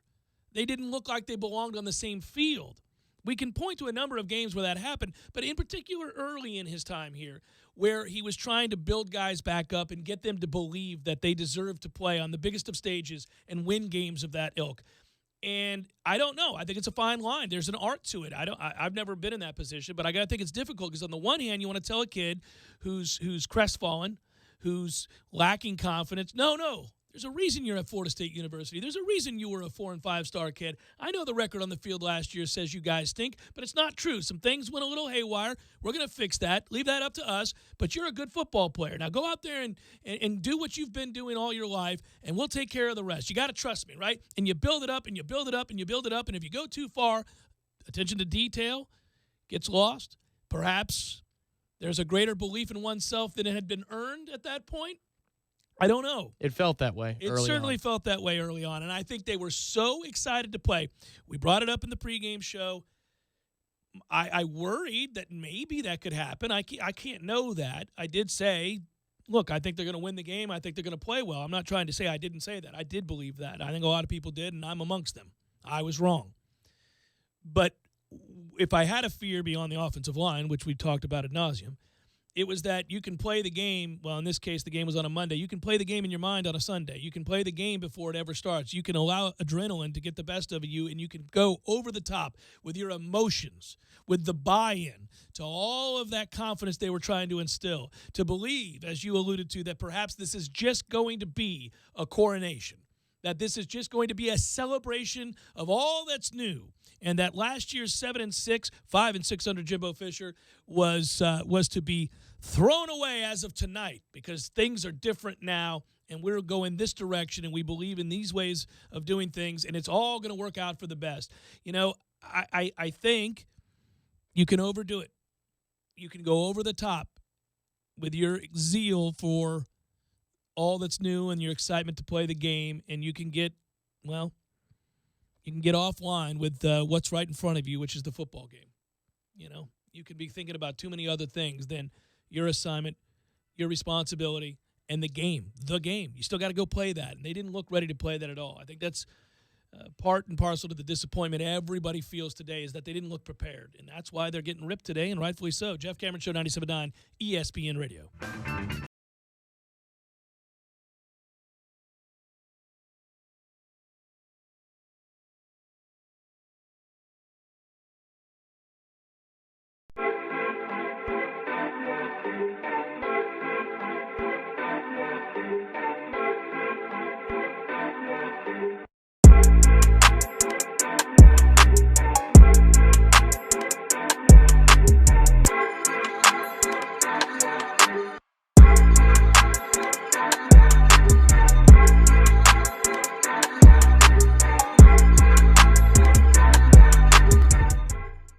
When you're in need of auto repairs, look no further than Nice Tire and Auto Service. Nice has been in business for 16 years with long-term, knowledgeable sales associates. They have the latest wheel balancing machine in the industry. And for passenger vehicles, they service AC, brakes, suspension, tune-ups, and much more. Never sit through a long wait. Nice Tire and Auto has 10 service bays to get you back on the road quickly. If you have tire problems, check out their large inventory with various Goodyear and Michelin tires. Nice Tire and Auto Service, 4792 Bluntstown Highway, 574-4100. Sorry, boys, I did not have time to pack. We got this. It's right here, guys. We got this. I thought I could handle it. We got this. Moving doesn't have to be a hassle. Call us first at 2 Men and a Truck. No matter the move, home or business, we'll make it a smooth one. I forgot something. We got this.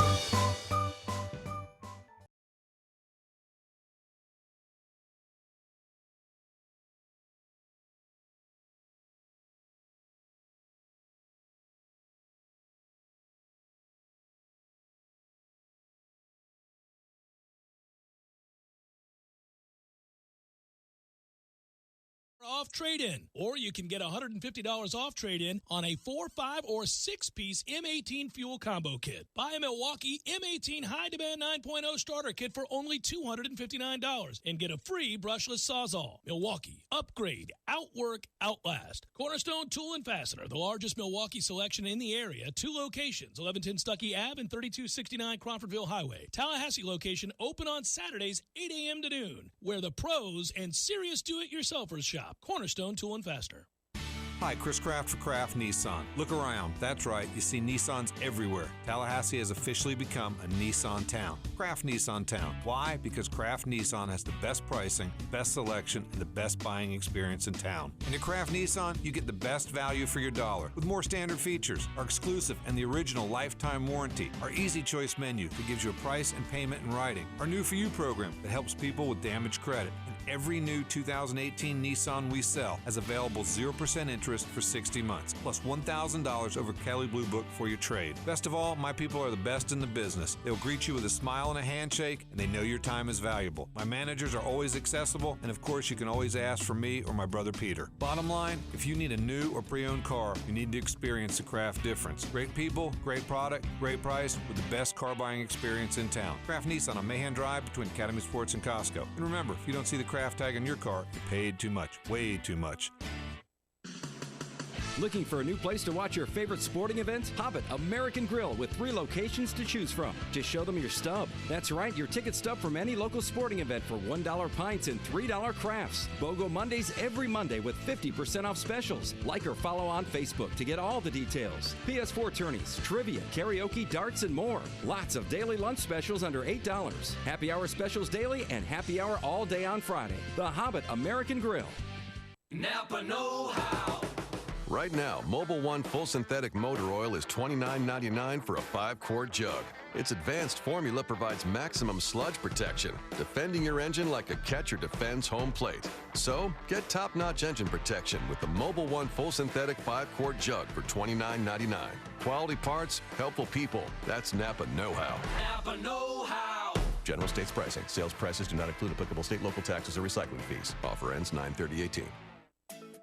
Wow, E Plus is great. E Plus? Is that like A Plus? It's better. The E stands for energy, but it should stand for easy. Easy Plus? Yep, easy ways to save energy, water, and money through the City of Tallahassee utilities. Easy ways to monitor our account, easy ways to pay our bill online, check our balance, compare usage history, and so much more. And I see the City of Tallahassee Utilities has a smart bill, which sends our bill directly to our email inbox for easy payment online, too. What a time saver. And when we download the City of Tallahassee's digital app, we can do everything on our phones, even report service issues like a power outage or blocked road.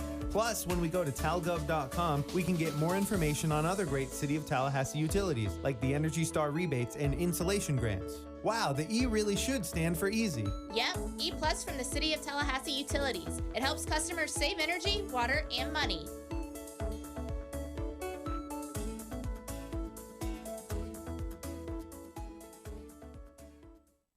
Broadcasting live from the AmeriGas Propane Studios in the capital city of Tallahassee. This is the Jeff Cameron Show, brought to you by Cornerstone Tool and Fastener on 97.9 ESPN Radio.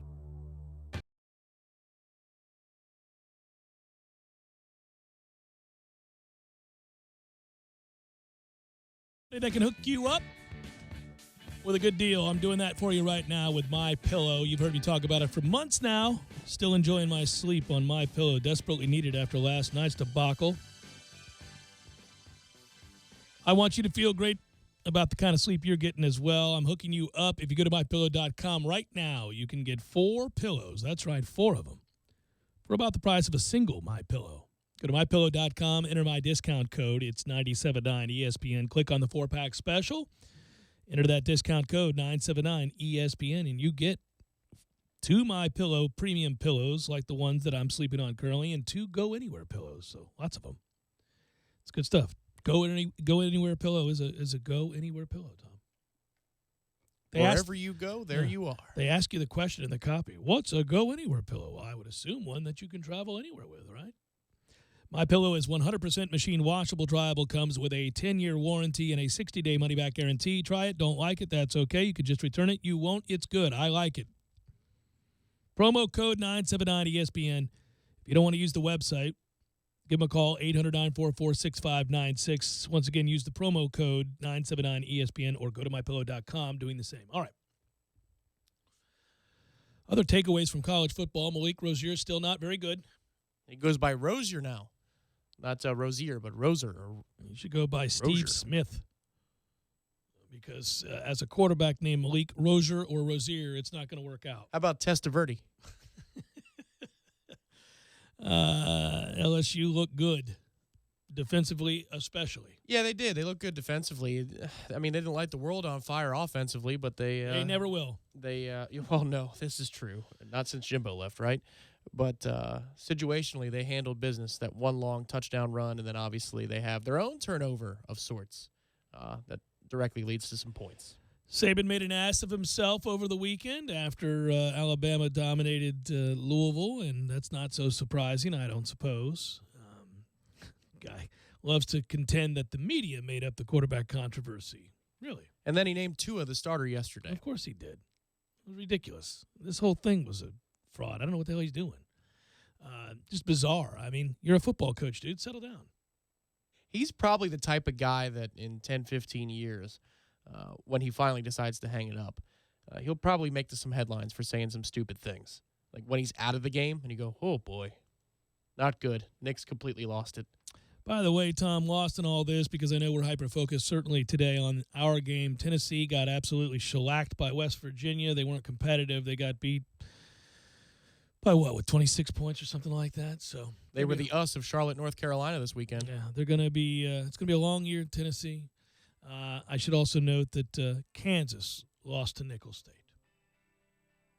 Remember we were talking about Kansas in the offseason, just kind of having fun with that discussion? Yeah, how many games could Saban win with them? We also got into, like, when you've reached as a Power 5 program the very bottom, when you know it, and when can you believe that things have to get better? Still not there. Nicholls State is not the bar. They've lost to Nicholls State. I mean, my goodness gracious. At home. Final hour forthcoming.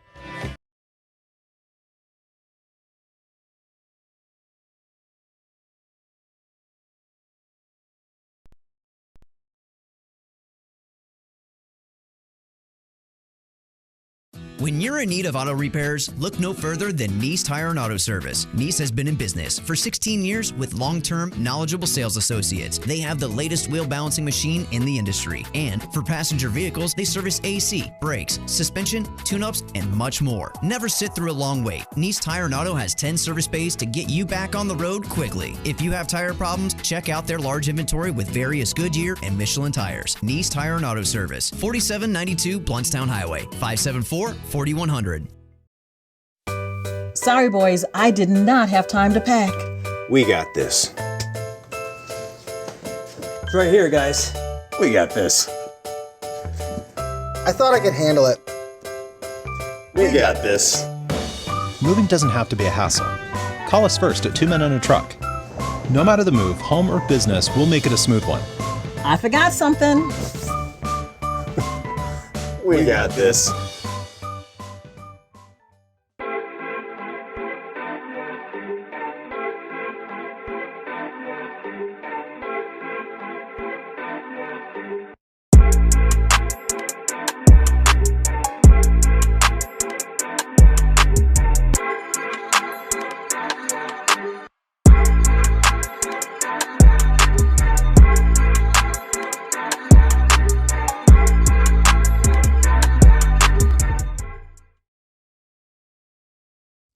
Oracle Northeast. Hi, I'm Jesse Ross, owner and co-founder of Lake Tribe Brewing right here in Tallahassee. When my father, my two brothers, and I started Lake Tribe, we had one simple goal: to create great tasting quality craft beer that reflects our love for the great outdoors and have some fun along the way. If you're in town with 80,000 of your like-minded friends, stop by the brewery off West Tharp Street for a pint or a flight of our vast selection of Lake Tribe beer on tap. Or stop by at the next gathering of the Garnet and Gold. We're open Thursdays and Fridays 4 to 9 and Saturdays from 1 to 9. Lake Tribe Brewing, find your native spirit. Football is in full swing, and so are the Milwaukee deals at Cornerstone Tool & Fastener. Almost every M18 brushless fuel kit has a $100 off trade-in. Or you can get $150 off trade-in on a 4, 5, or 6-piece M18 fuel combo kit. Buy a Milwaukee M18 High Demand 9.0 starter kit for only $259 and get a free brushless Sawzall. Milwaukee, upgrade, outwork, outlast. Cornerstone Tool & Fastener, the largest Milwaukee selection in the area. 2 locations, 1110 Stuckey Ave and 3269 Crawfordville Highway. Tallahassee location open on Saturdays 8 a.m. to noon, where the pros and serious do-it-yourselfers shop. Cornerstone Tool & Fastener. Guys, when that little voice in your head suddenly tells you, hey, it's time to get your hair in the game, then it's time to check in online at sportclips.com/check-in. Time to claim your spot. Hear that? That's the sound of your hair reminding you that anytime is a good time to log on, check in, and reserve your spot at your favorite Sport Clips for a fresh cut, legendary hot steam towel, and massaging shampoo. No matter if it happens at the gym, while grabbing a quick lunch, or trying to line up a putt, you can't deny your hair. So do it a favor by checking in online at sportclips.com/check-in. We'll tell you when to arrive to be just in time for your Sport Clips MVP haircut experience while you surround yourself with sports on TV. Check it out today and claim your spot wherever you are. Just go to sportclips.com/check-in. At Sport Clips, getting a game-changing haircut is easier than ever. Time to claim your spot. Looking for a new place to watch your favorite sporting event? Hobbit American Grill with 3 locations to choose from. Just show them your stub. That's right, your ticket stub from any local sporting event for $1 pints and $3 crafts. BOGO Mondays every Monday with 50% off specials. Like or follow on Facebook to get all the details. PS4 tourneys, trivia, karaoke, darts, and more. Lots of daily lunch specials under $8. Happy hour specials daily and happy hour all day on Friday. The Hobbit American Grill. Change your oil at Superlube every 3 months or 3,000 miles for a longer-lasting engine and better gas mileage. Change your oil at Superlube today, and for a limited time, you'll get a free car wash. Right now at Superlube, you never need an appointment. You'll be in and out in no time. And with 19 Tallahassee area locations, there's a Superlube just minutes away right now. Boy, this place is sure convenient. How I love to Superlube my car, lube my car. How I love to Superlube my car. Yes, sir. This flu season, one Walgreens flu shot can make a world of difference. So you can protect yourself and also your close-talking coworkers, high-fiving neighbors, 2-month-old niece. That's why Walgreens has specially trained pharmacists that have provided over 60 million flu shots since 2010. Stop by for your flu shot today with a $0 copay with most insurance. Because protecting the world starts with protecting yours. Walgreens, trusted since 1901. Vaccine subject to availability. State, age, and health-related restrictions may apply. Driving every day from the AmeriGas studios in the capital city of Tallahassee, this is 97.9 ESPN Radio, WTSM, Woodville, Thomasville, Tallahassee. ESPN Radio Sports Center. I'm Christine Lisi. Defending U.S. Open Women's Champion Sloane Stephens upset in the quarterfinals. Anastasia Sevastova beat Stephens in straight sets 6-2, 6-3. Up next for Sevastova, the winner of tonight's match between Serena Williams and Karolina Pliskova. LSU, Virginia Tech making the biggest jumps in the first AP college football poll of the regular season. Tigers up 14 spots to number 11, while the Hokies moved up 8 spots to 12. The top 3 unchanged. It's Alabama, Clemson, and Georgia, Ohio State 4th, and Wisconsin 5th. Steelers coach Mike Tomlin not sure when running back Le'Veon Bell is going to sign his franchise tender and return to the team. Tomlin declined today to get into specifics about how long it might take the All-Pro to get ready to play after not practicing for 8 months.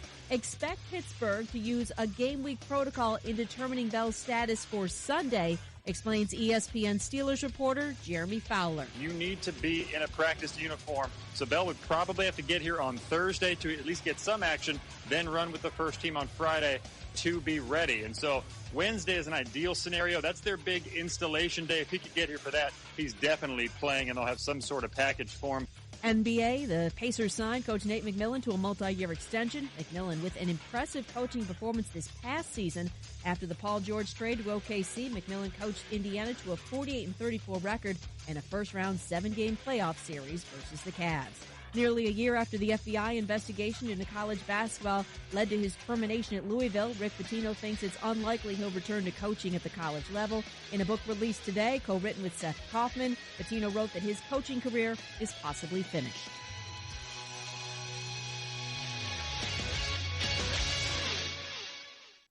Broadcasting live from the AmeriGas Propane Studios in the capital city of Tallahassee. This is the Jeff Cameron Show, brought to you by Cornerstone Tool and Fastener on 97.9 ESPN Radio. They are revved up and ready for the beginning of the Willie Taggart era. Florida State and Virginia Tech under the lights in Doak Campbell. Hope is a good thing, maybe the best of things, and no good thing ever dies. 2nd and 8. Jackson loops for the end zone. Jump ball. Caught. Touchdown. And the Hokies, first drive of the season, 75 yards to the end zone to quiet this crowd. Don't worry. We can just transfer money from your account into a portfolio with your son, and it's gone. Naquan Murray on the end around. Lost the football, and the Hokies have it. And it's gone. Watch the ball as the knee hits right. Well, his hip, he actually landed on a defender. I don't think he ever was down. They need to stop that. That's a touchdown. It's gone. Greg Stroman was a terrific punt returner. It's blocked. Beaverville strikes again, and the Hokies score off the block punt. Let me tell you something, my friend. Hope is a dangerous thing. And it's gone. Can they avoid the negative plays that have plagued them so often? Hell no. Throw in the flat, and the catch is made, but a tackle for loss. Throw in the flat, and the catch is made, but a tackle for loss. Throw in the flat, and the catch is made, but a tackle for loss. It's their 9th tackle for a loss tonight. Wow. Francois gets a 3-man rush. Is still going to be knocked down, tripped over an offensive lineman. What is he doing? He is a little slow in getting up. If they're going to get pressure with 3, if they're going to squeeze the pocket with 3, you got no chance. Jackson rolling out, 3rd and 7 after the penalty, and it's a completion to Kuma. He's still running. Kuma breaks free against the tire defense as the Hokies deliver the dagger here in Tallahassee. Holy Jesus. What the is that?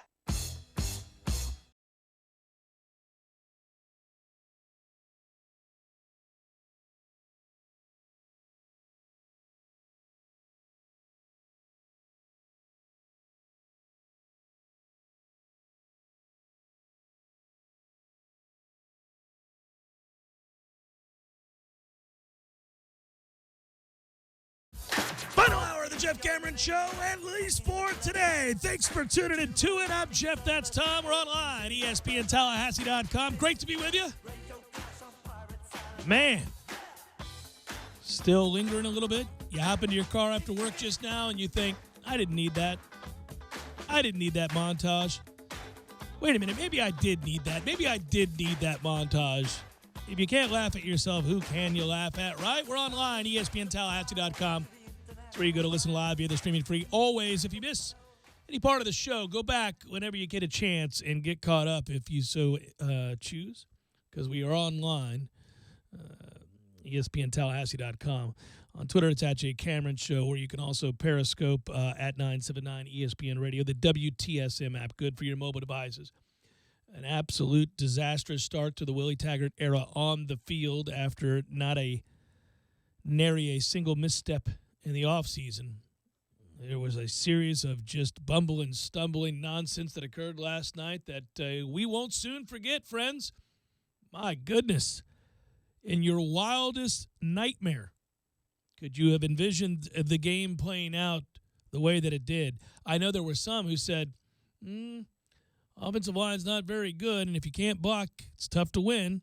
So there were a few who reached out during the course of the last couple of weeks thinking that this might be a tough task for Florida State, but I don't think anybody thought 24-3 would be your final and the kind of silliness that we witnessed last night. I'm not, of course, one to be so inclined to generalize or give a great referendum on the entirety of Willie Taggart's coaching tenure here at Florida State to come through one game, after one game. Certainly not going to do that because that's stupid. But I'm also not one to turn my head and ignore glaring issues. And there were several on display last night. I think where we start in all of this is, again, to reiterate a overriding theme of today's show, and that is they didn't look prepared to play, and that's always disconcerting. I can get beat. Over the years, I've watched teams that I'm absolutely in love with, whether it be baseball or football or basketball, lose a game that I didn't think they'd lose or fall on a certain Saturday or Sunday, and in this case Monday, and have to deal with the lingering effects of disappointment. Yep, you can handle that. There are ways you lose, though, that tend to sting a little bit more than others. And the number one on that list is always when you walk out of the stadium feeling as if your squad wasn't prepared to play a football game. And I think that may have happened. I think what may have gotten lost in all of the transformation, whether that's at the Moore Athletic Center or with the players' bodies in the weight room or how they go about thinking about the week of practice and preparation for games, what may have gotten lost was the actual game. And they were excited. They were exuberant, as were the fans, as we all anticipated. But there's the matter of execution and playing a football game, and they looked absolutely lost at the start of this football game. It began with Virginia Tech's opening drive, in which they easily drove the ball 10 plays, 70-plus yards for a touchdown, and really met very little resistance, in particular from linebackers who looked to be desperate to be blocked. I got a number of concerns, some of which I think can be fixed, some of which I think will be fixed, and rapidly so, and some I'm not so sure can get altered to a place that will allow this team to be any good this year. Obviously, the latter being the offensive line. What a disaster. We know they're not good. We've talked about it ad nauseum. We've mentioned that the offensive line was going to be a problem, could be the hindrance to a good season, could be the problem that we've talked about, once again, year in and year out over the last 3, 4, 5 years, whatever it might be, post-2013. That's all well and good. But I didn't anticipate it being this bad because I don't think they did either. They knew that wasn't a strength of the team. They knew that that might get exposed. There'll be drives where that happens, where the other side of the line, penetration from the defense, leads to disaster. It happens, especially if you're only average at best up front, especially against a Bud Foster-led defense. Yep, going to happen. You're going to get exposed. But to the degree they did is alarming.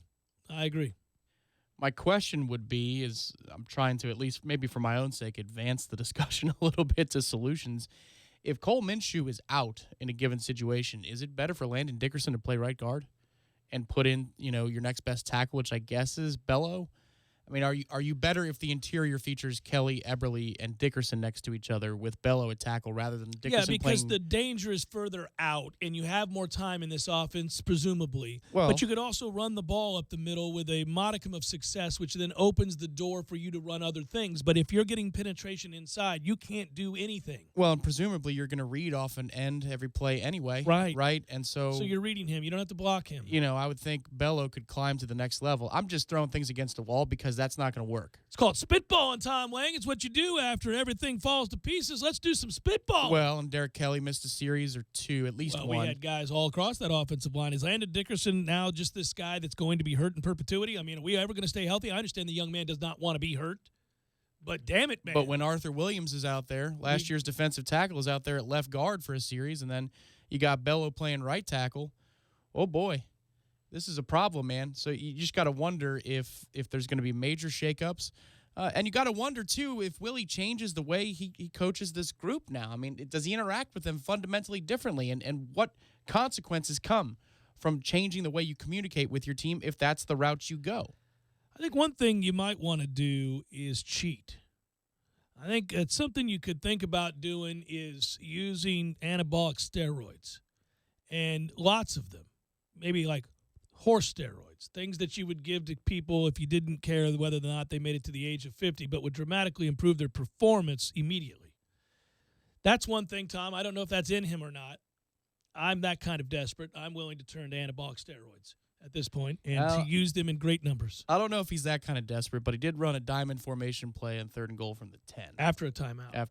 So he's looking for something. Steroids. You should be thinking about using steroids because that group is soft. Sorry and soft. That's a hell of a thing to say after one game. Well, it's a hell of a thing to watch, like we did, for more than one game. It's been years. I mean, I don't know how many times I've got to watch certain members of that offensive line look that way without deciding that they're just never going to be very good. Well, there is an end date on eligibility, so I can tell you, thank goodness, the longest possible time you could. But the fact that yes, that is that's the solution for several years. Steroids. It tells you about attrition / lack of development in the program at that position. It really underscores. There's blame to go around here. Much of it certainly belongs at the feet of Willie Taggart and his staff for a team that was ill-prepared to play a football game. Some of it to do with the previous staff and the shape they left the linebackers and offensive line in, and their lack of recruiting and development in those areas is duly noted as well. But we don't want to live in the past. We want to live in the present, and we want to see improvement now, and I get that. And so I won't do that. I certainly thought it last night. They're going to have to figure out a way to offset some of those disadvantages that they're going to have game in and game out up front. And we thought that maybe spreading things out to find ways to get more one-on-one matchups, more isolation, it would work. But you know, there's something again that I talked about in the first hour, and I'm going to continue to repeat. This was never about the idea that what he was bringing to the table, lethal simplicity or the Gulf Coast offense, was overly complicated. It was just that once you are able to teach and execute tempo, pace, when you're able to play fast, therein lies your advantage. You have athletes that eventually you're going to get in space and they're going to make plays. You saw some of it last night. It did happen a little bit here and there. But you have to be able to win first down to play that way. And if you do not win first down and you cannot run the football, and again, this offense is predicated on that, then there's not a lot you can turn to.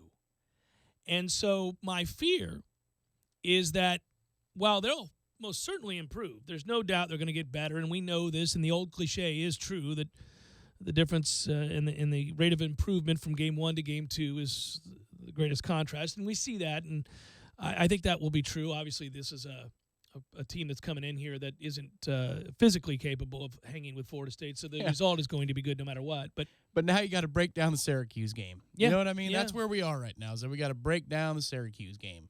What nuances can we learn from the Syracuse game? Lovely. Yeah, it's funny because you would guess that at some point, if you are a hard worker and a dedicated kid like Alec Eberle is and Landon Dickerson and others are, I certainly would never question their commitment. I'm not questioning that. I'm not even questioning their toughness. But at some point when the failures are just so repetitive, it's gotta eat at your pride. It's got to wound you mentally, and certainly you've got to begin to question whether or not you're good enough. And I hope that's not the case. I hope it's more that they're able to fall back on the fact that they weren't prepared or that they were absolutely confused by what they were seeing. Bud Foster's a very good defensive coordinator. We talked some about the adjustments at the last second before the snap that left our guys kind of swimming. Guys not real sure. Too many guys just completely left unblocked. Not everybody's Bud Foster, that is to be sure, because he is a legendary defensive mind in his own right. But the hard part is that now there's film out there of some concepts that I'm sure defensive coordinators can steal and use to test us week after week after week. And that's kind of annoying too. That's all. If you get exposed in a game number 1 like this, and the result is as devastating as this one is, there are a couple things to say about that. You can question preparation. You can question just whether or not they were all there mentally and ready to play this football game. That's fine. It's well and good. But you can also say that maybe it's best that does get exposed before you play a Miami, before you play a Clemson, teams that are capable, perhaps more so, of doing serious damage and winning and going away and causing more permanent problems for you. What I mean by that is Virginia Tech is a cross-division rival. It doesn't really hurt you in your own division at all. Also, you have to recruit in this state against Miami, for example. So that's and they're your arch rival. Obviously, Clemson's in your division, and they also have a defensive line filled with NFL starters.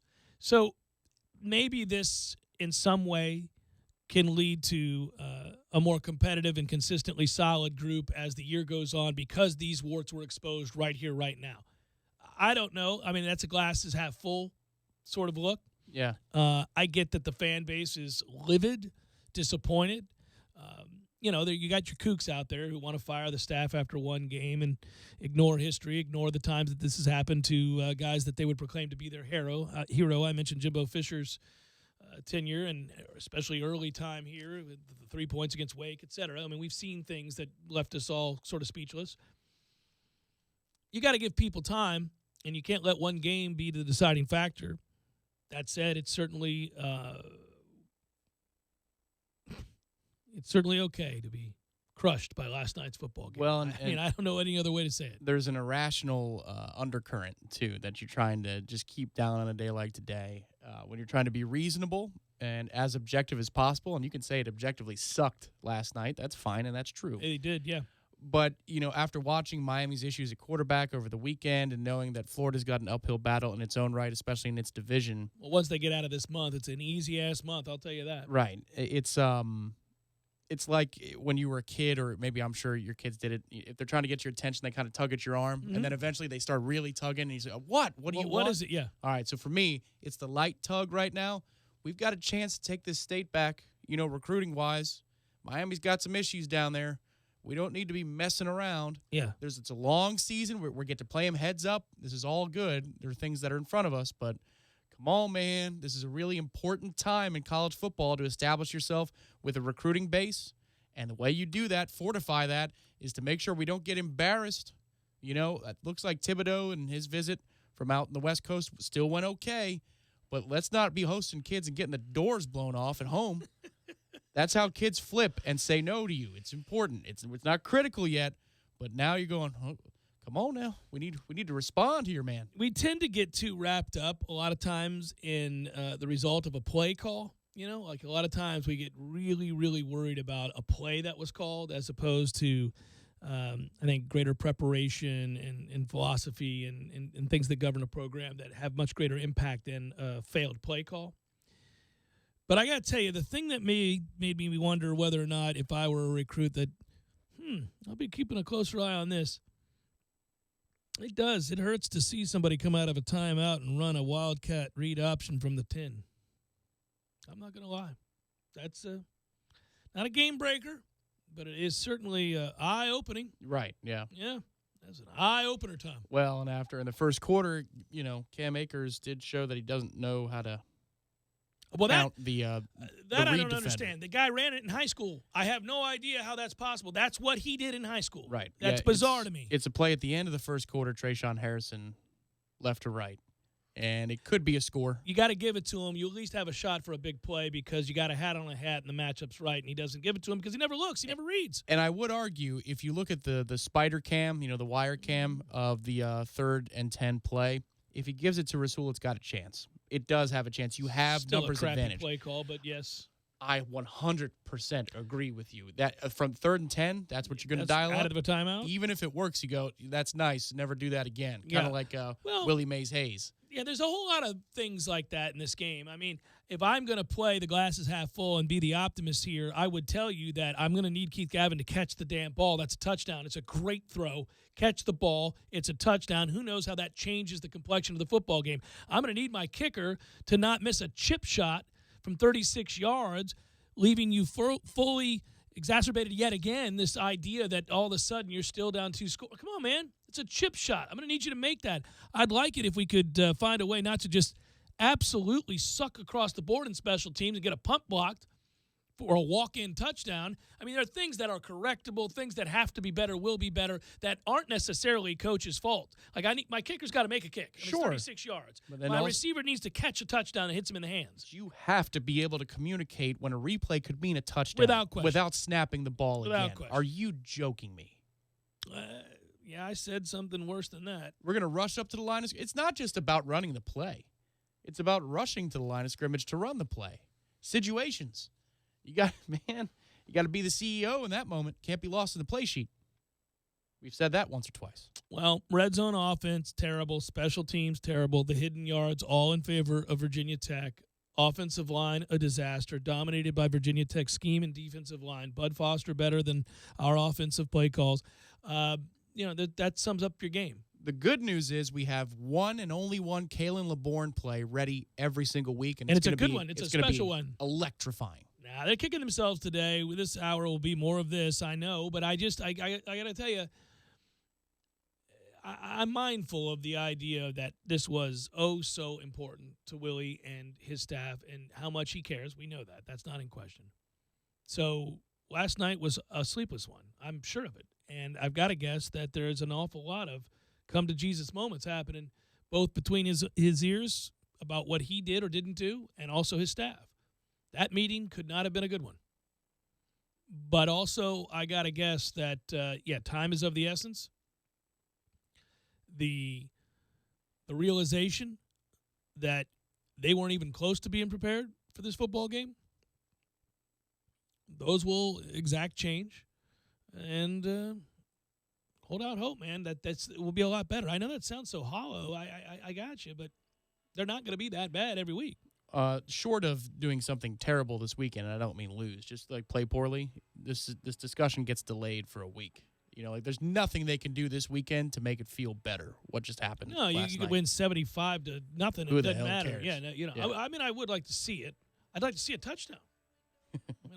Technically, we did see one, but we decided to hurry up to the line. Yeah. And, But now I want to see an actual touchdown, Tom. At the referees then validate. I want to see them hold their hands up, and I want to go, that's a touchdown, Tom Lang. And you go, it sure is, Jeff Cameron. We just scored a touchdown. I want to then turn to my father and go, hey, Dad, we scored a touchdown. Did you see that touchdown? And then I want my buddy Matt to go, Cameron, we just scored a touchdown. I'm going to go, we sure did. It was a touchdown.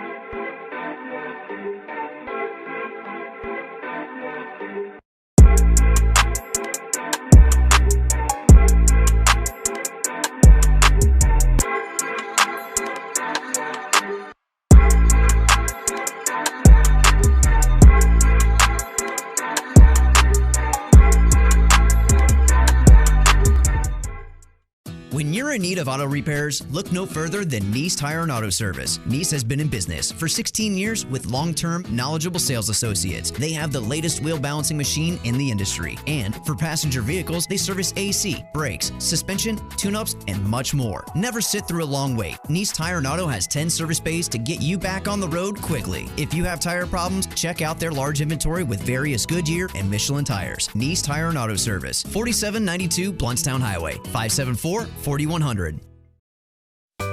Sorry, boys, I did not have time to pack. We got this. It's right here, guys. We got this. I thought I could handle it. We got this. Moving doesn't have to be a hassle. Call us first at 2 Men and a Truck. No matter the move, home or business, we'll make it a smooth one. I forgot something. We got this. 1995. Call us at 656-8112. Harper Brothers Roofing, professional every time. Stay safe and dry inside.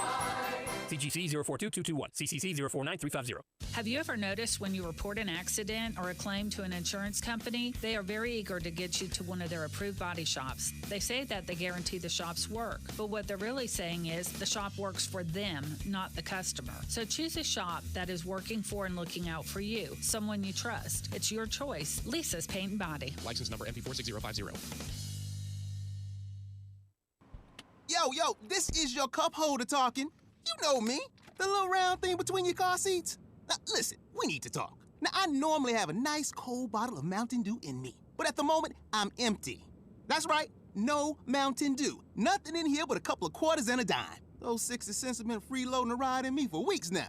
I really don't want to be seen like this. A fully capable cup holder like me just carrying your loose change, it's embarrassing. It's beneath me.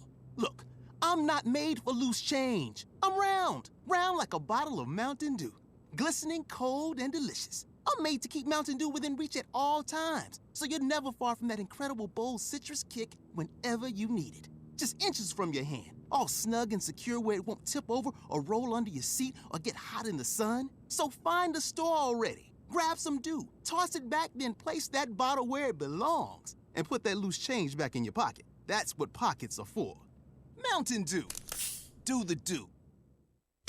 Fonville Lewis Messer McConaughey sponsors Braves baseball so that all of you can enjoy the action. Ever since the days of Hank Aaron and Dale Murphy, we've been Tallahassee's home run hitting law firm. And because we don't get paid unless we win, we want to win every case as much as Chipper Jones wanted to win every game. So when you're injured, don't just trust any law firm to handle your case. Make the call to the bullpen for a trusted closer. To see our stats on the back of our baseball card, visit wrongfullyinjured.com. Fonville Lewis Messer McConaughey. Personal injury law is all we do. You smell that? I smell football. No, dude, that's Mellow Mushroom. Football season is in the air, and Mellow Mushroom is cooking up all their favorites to help you do tailgating right. Don't drag out that grill and cooler. Just load up your tailgate crew and leave the preparations to them. With daily food and drink specials, plus loads of TVs and cool AC, the closest place to the stadium is also the best spot in town. Come before the game to fill up on homemade pizza, subs, and calzones, or come after to celebrate another Seminole victory with a full bar, huge selection of domestic, import, and craft beers, and a restaurant full of passionate Seminole fans. Each fall, people can't wait for us to brew our very first batch of Sam Adams Oktoberfest. Neither can we. Sam Adams Oktoberfest is everything you love about fall in one sip. With its unique blend of caramel roasted malts, it's sweet, smooth, and delicious.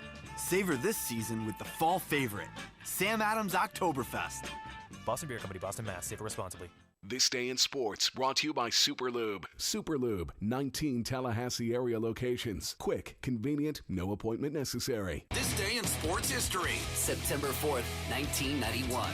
A special baseball committee voted to drop the asterisk next to Roger Maris's single-season home run record. From the time Maris hit his 61st home run in 1961, the record came with an asterisk because Maris technically had 8 more games to break Babe Ruth's record when he hit 60 home runs in 1927. This is the Jeff Cameron Show. Jeff Cameron Show on 97.9 ESPN Radio.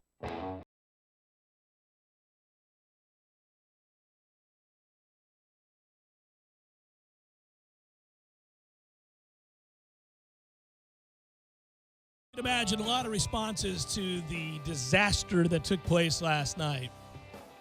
And this is akin to the famed Overreaction Monday, even though today's Tuesday, that you have after a Sunday's worth of NFL games and fan bases across the country freak out. And I'm not telling you there weren't reasons to be, as we have noted off and on throughout the broadcast today, that there's plenty of things to be very concerned about, angry about. Yeah, I mean, I think towing that line of, hey, you got every reason to be, overwhelmingly disappointed. I'm overwhelmingly disappointed. That was a gut punch last night watching that play out. There's no doubt about it. I was all at once torn by my frustration and anger towards whether it was how ill-prepared we were at wide receiver to block out on the perimeter and be physical and be tough, that allow those plays out there to have any chance to succeed, whether it was my frustration with the continued failures of an offensive line that are an annual subject around here, whether it was in the first half a defense that wasn't prepared to play and got diced through with anything and everything Virginia Tech wanted to do in the first couple of series. There are a lot of things to point to that you can be angry about. But one of them, and it's funny because we're getting a lot of tweets and emails and the like. I got one here. 2 things that have me frustrated. This from Matt. He writes, that place looked like it was insane last night, and after the opening kickoff, we never gave them another chance to come unglued. I know the irrational fans are going to be way too critical to Willie after one game.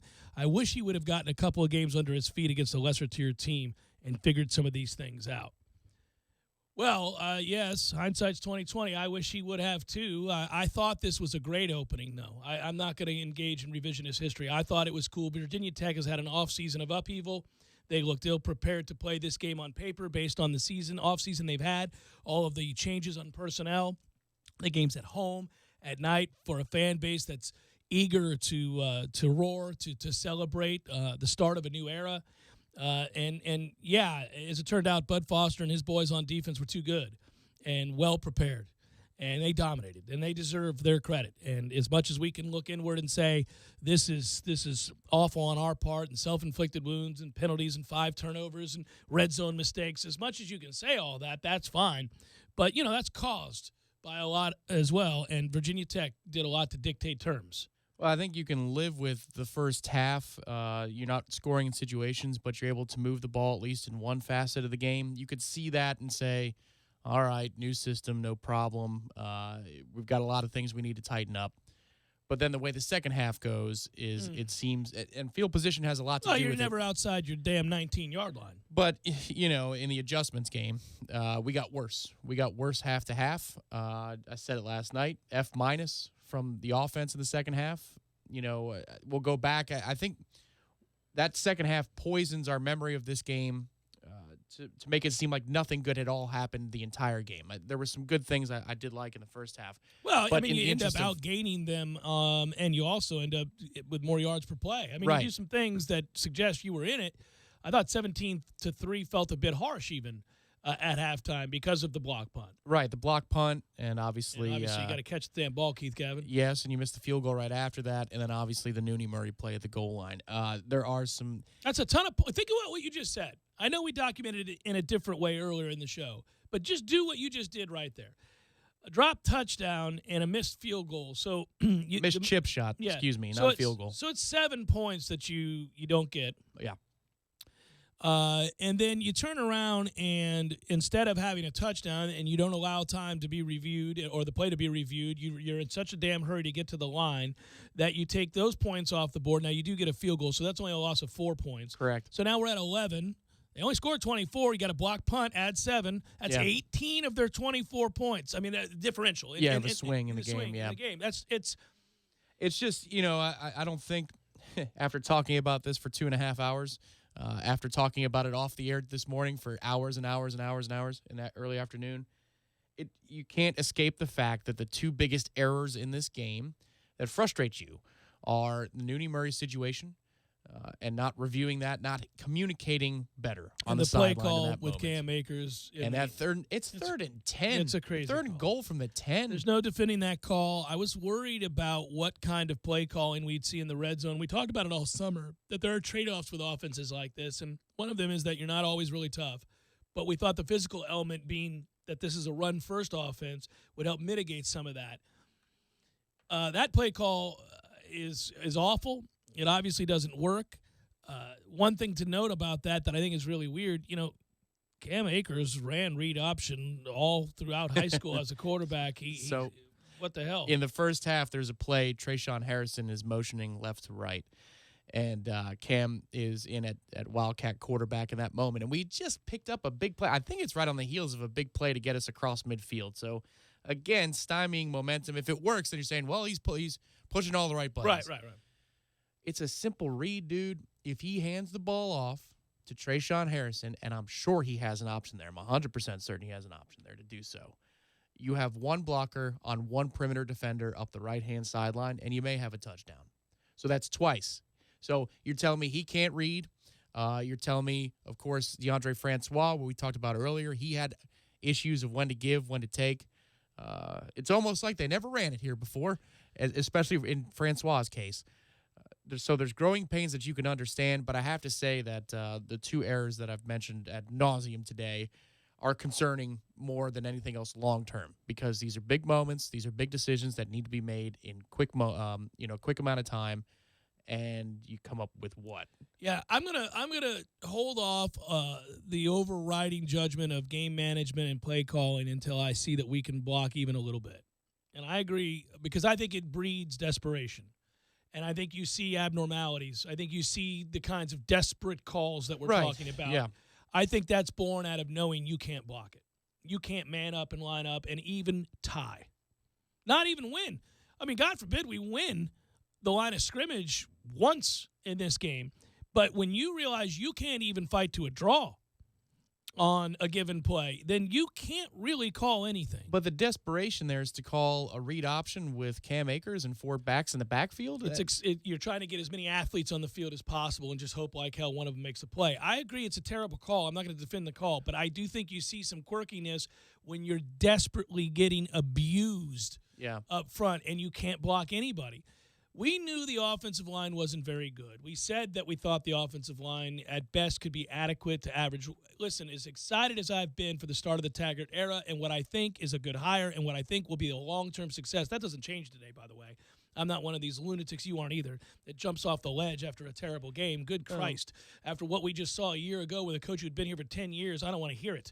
But that said, the fear is even greater than I gave it credence to.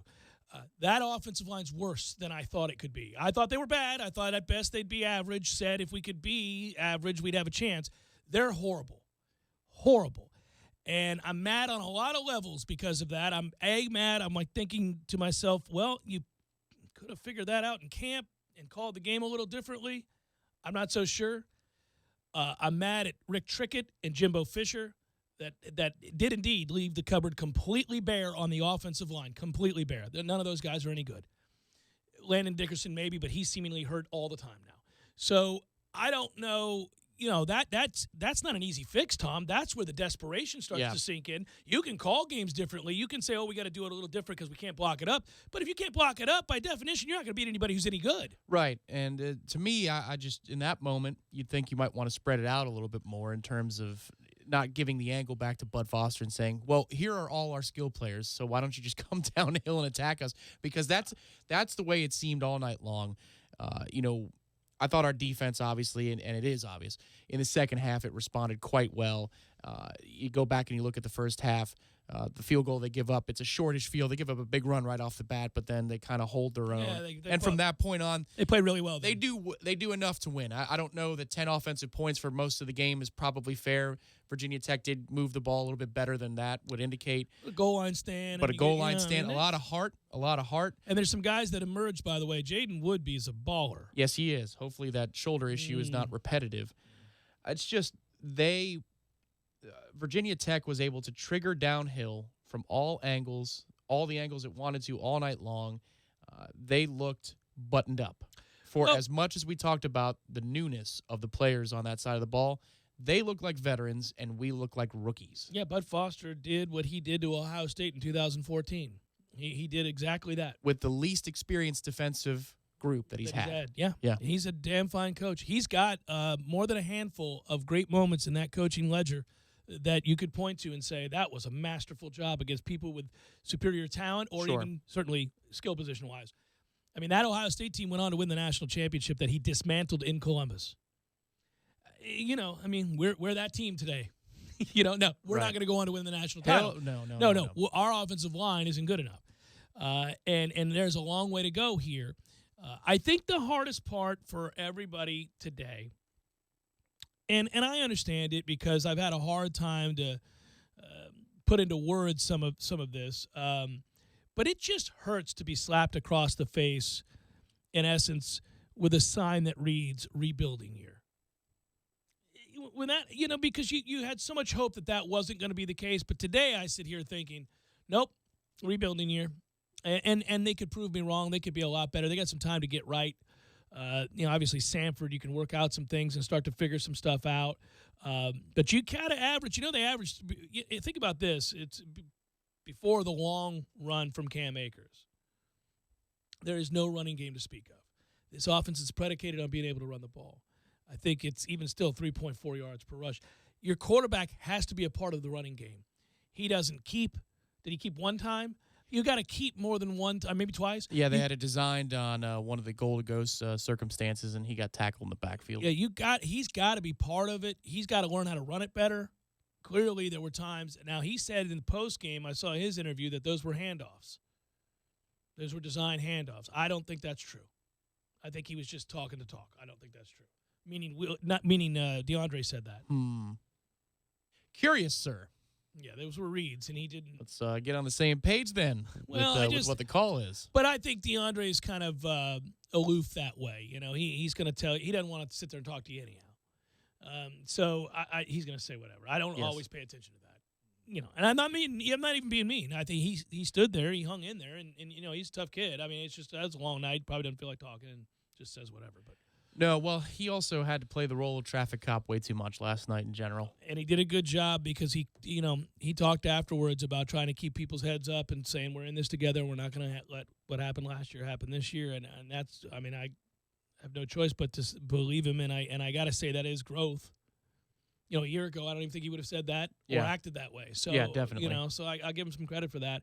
It's going to be fascinating. People don't want to hear that, but when you think about a season, a totality of a year and a new era beginning and new players, and then you have this kind of adversity right from the get-go where you could not have performed any worse than you did in your debut, A, there's only one place to go, and that's up. You can't get much worse than that. And B, it puts you to the test right now. All of that stuff that's been talked about, creating a family-like atmosphere, trusting one another, spending extra time getting to learn the other guy's experiences, finding ways to bond, and telling them that, look, it's bigger than football. I mean, when you hit these hard times, you've got to be able to trust that guy next to you with everything in your beat. Well, we're going to find out because there's no doubt they've been hit with the kind of adversity that I don't think they thought was going to happen in a game like this. I think they thought they were going to go out and win this game, that it was, and you said it earlier, I agree that they thought it would be a coronation. That's a mistake on the coaching staff's part and the players' part. There's no getting around the fact that they looked ill-prepared in some areas. But it's also way, way, way too early to be talking about, well, this isn't going to work out, and he's a fraud, and this is an awful decision. And that's just plain dumb. That's just plain dumb. Agreed, but you do at least watch the future games, at least in the next 2 or 3 weeks, a little bit closer than you thought you had to, right? Yeah, I want to see the adjustments. I want to see the right. growth. I want to see it's special teams. I mean, there's just a lot. You're going, man, really? Okay, so I got to lock in and pay attention to this facet of the game and this facet of the game. You're telling me that we're just a tire fire over here and that guys aren't ready to do, they're not ready to block for Logan Tyler. Looks like punt returns. Nobody's ever going to block for DJ Matthews all season long. I mean, really? We've got to focus on those details. That's the frustrating part here, is you were hoping you'd get a little bit more professionalism out of that first game where you'd say, oh, well, that's great. All we complained about was a lack of organization at the line of scrimmage. We have to call these stupid timeouts or delay games or penalties, or special teams was an abomination under Fisher. At least now we got somebody out the door. Okay, man, there's some things that we by default need to be better at. There's no doubt. And having a new system that has nothing to do with some of these things. I couldn't believe that when you rack up the yardage difference in field position between the two teams, since we're talking about special teams and some other things that happened there, it's over 300 yards. I've never heard of that. I've never heard of a differential that great. Well, we topped ourselves last year, right? Because that was one of a kind against Alabama in the second half. Yeah, so I think that where you get a lot more frustration being built up and being thrown now at this new coaching staff is it's a hangover from last year's coaching staff, because the things that revealed ineptitude about this team were most notable last year with special teams and the refusal to do anything about it. And so you thought at the very least, that's one thing I know. Look, what carried over from last year to this year that we were worried about? The offensive line. We said that. We knew that. We thought, okay, well, that's probably until you get new people in here, you can't really do much with what you got, right? So, but what we thought for sure would be different was special teams, just by paying attention to it. Well, and can I ask a favor just for the future? Next year, it's now 2 years in a row. I can't be, it's shame on me this time. Headbutt me in the bridge of the nose if I believe in camp, like the rumors at a camp that things are going to be okay. They just got to show it. I think nobody's ever going to believe it again. I mean, if you flip through the last three Fisher camps, God. the last three Fisher camps and this Taggart camp, you're never going to believe again. Not for a long time. It may be the greatest camp in history. You could be standing next to a player starting on this team, and they could turn to you and go, Tom, I can't tell you the kind of camp we've had. It's been amazing. I think we're going to kill people. And then the next guy in line is another player, and he says, oh, he's right. It's been amazing. And then you've talked to coaches and everybody else in the media, and they all go, it's going to be great. And then you would still walk out of that room going, I don't buy it. Rightfully so. I mean, it's going to be a long time. Please headbutt me in the bridge of the nose. Yeah, man. I mean, there is reason for anger, frustration, consternation, bitterness. I got it. I'm not saying to people today, don't be pissed. I mean, I was pissed. Who wasn't? Sitting there in that stadium last night, at some point, you just began to feel, as I'm fond of saying, completely bereft of hope. Probably midway through the third quarter, there was no reason to be there. You could have taken it to the house halfway. I think a lot of people did. Midway through the third quarter, there was no, and you're only down 17-3. Right, yeah. And you knew this ain't getting better. Now, I grant you had the 85-yard run or whatever it was, which is all effort because he's hit at the line of scrimmage. Yes, and he's hobbled from earlier in the half. Yeah. So who knows if that made the difference between him scoring.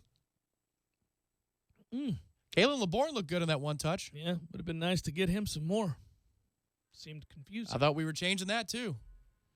You'll see how we use the tailbacks. Oh, great. More 9. Awesome. He played well, but Jesus. He did. He ran hard. Just there's no explosiveness there. You're not going to get the big play there. So he plays with a lot of heart. I mean that honestly. But, yeah. But God, man. More 9? We could have gotten that with the same coaching staff. You know, I can't wait to do probables. Jeff Cameron Show, 97.9 ESPN Radio. When you're in need of auto repairs, look no further than Nice Tire and Auto Service. Nice has been in business for 16 years with long-term, knowledgeable sales associates. They have the latest wheel balancing machine in the industry. And for passenger vehicles, they service AC, brakes, suspension, tune-ups, and much more. Never sit through a long wait. Nice Tire and Auto has 10 service bays to get you back on the road quickly. If you have tire problems, check out their large inventory with various Goodyear and Michelin tires. Nice Tire and Auto Service, 4792 Blountstown Highway, 574-4100. Sorry, boys, I did not have time to pack. We got this. It's right here, guys. We got this. I thought I could handle it. We got this. Moving doesn't have to be a hassle. Call us first at 2 Men and a Truck. No matter the move, home or business, we'll make it a smooth one. I forgot something. We got this.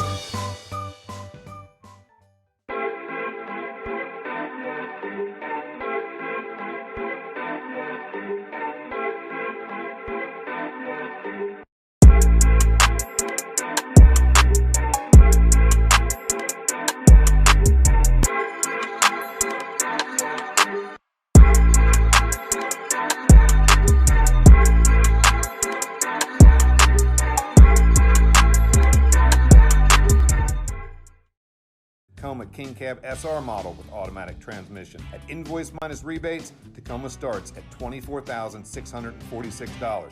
That's $4,151 more than our Frontier. Or the full-size Titan and Titan XD, starting at only $20,995 for a 2018 Titan Single Cab S model. Even better, just $26,995 for a 2018 Titan Crew Cab S model. And it's only at Kraft Nissan. Plus, the Nissan Titan has America's best truck warranty of 5 years or 100,000 miles, bumper to bumper. So please, before you buy a Dodge, Chevy, Ford, or Toyota, check out the Nissan Frontier and Titan trucks. Kraft Nissan on Mahan Drive between Academy Sports and Costco. Prices include dealer preparation charge and Nissan Conquest or Loyalty Truck Cash.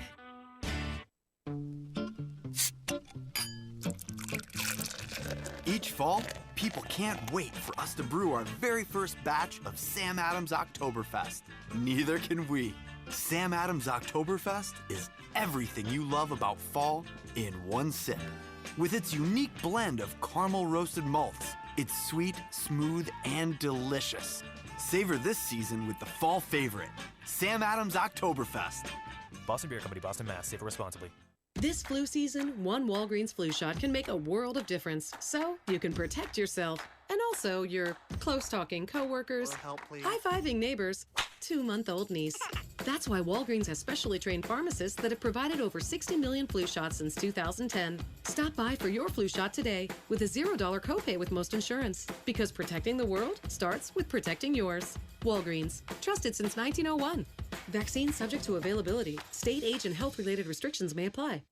Broadcasting live from the AmeriGas Propane Studios in the capital city of Tallahassee, this is the Jeff Cameron Show, brought to you by Cornerstone Tool and Fastener on 97.9 ESPN Radio.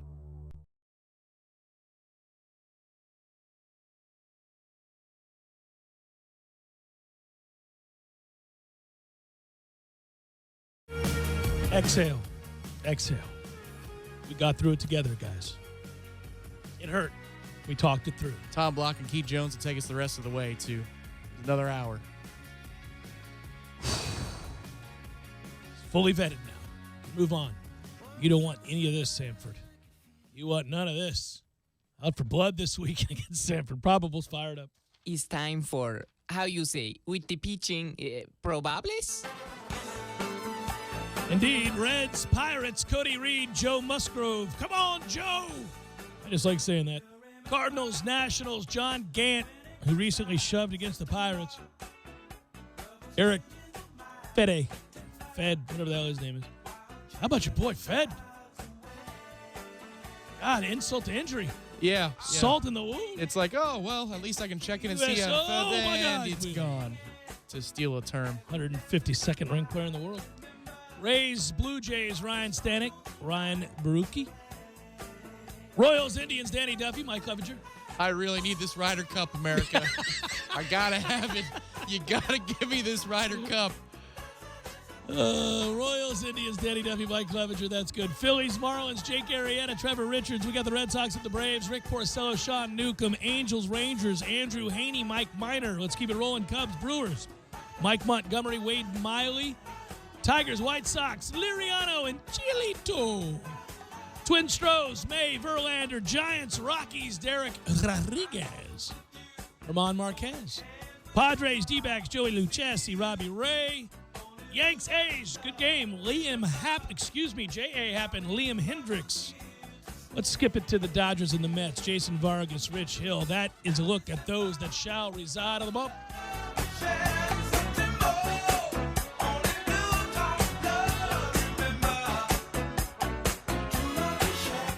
Good work out of you, Tom. Good work, Matthew. Coming up next, you said it. Yeah, it's a Front Row Knowles first look. It's a special edition on a Tuesday. I was going to say, that's kind of weird. Well, because there's no headlines tonight, and the guys, they wanted to do an extra show. I'm glad they did. So there we go. Headlines tomorrow as well as some Jeff Cameron show. We'll mix it all in there. We'll get this out of our system. I promise. We'll get it done. Be well, everybody. Have a good night.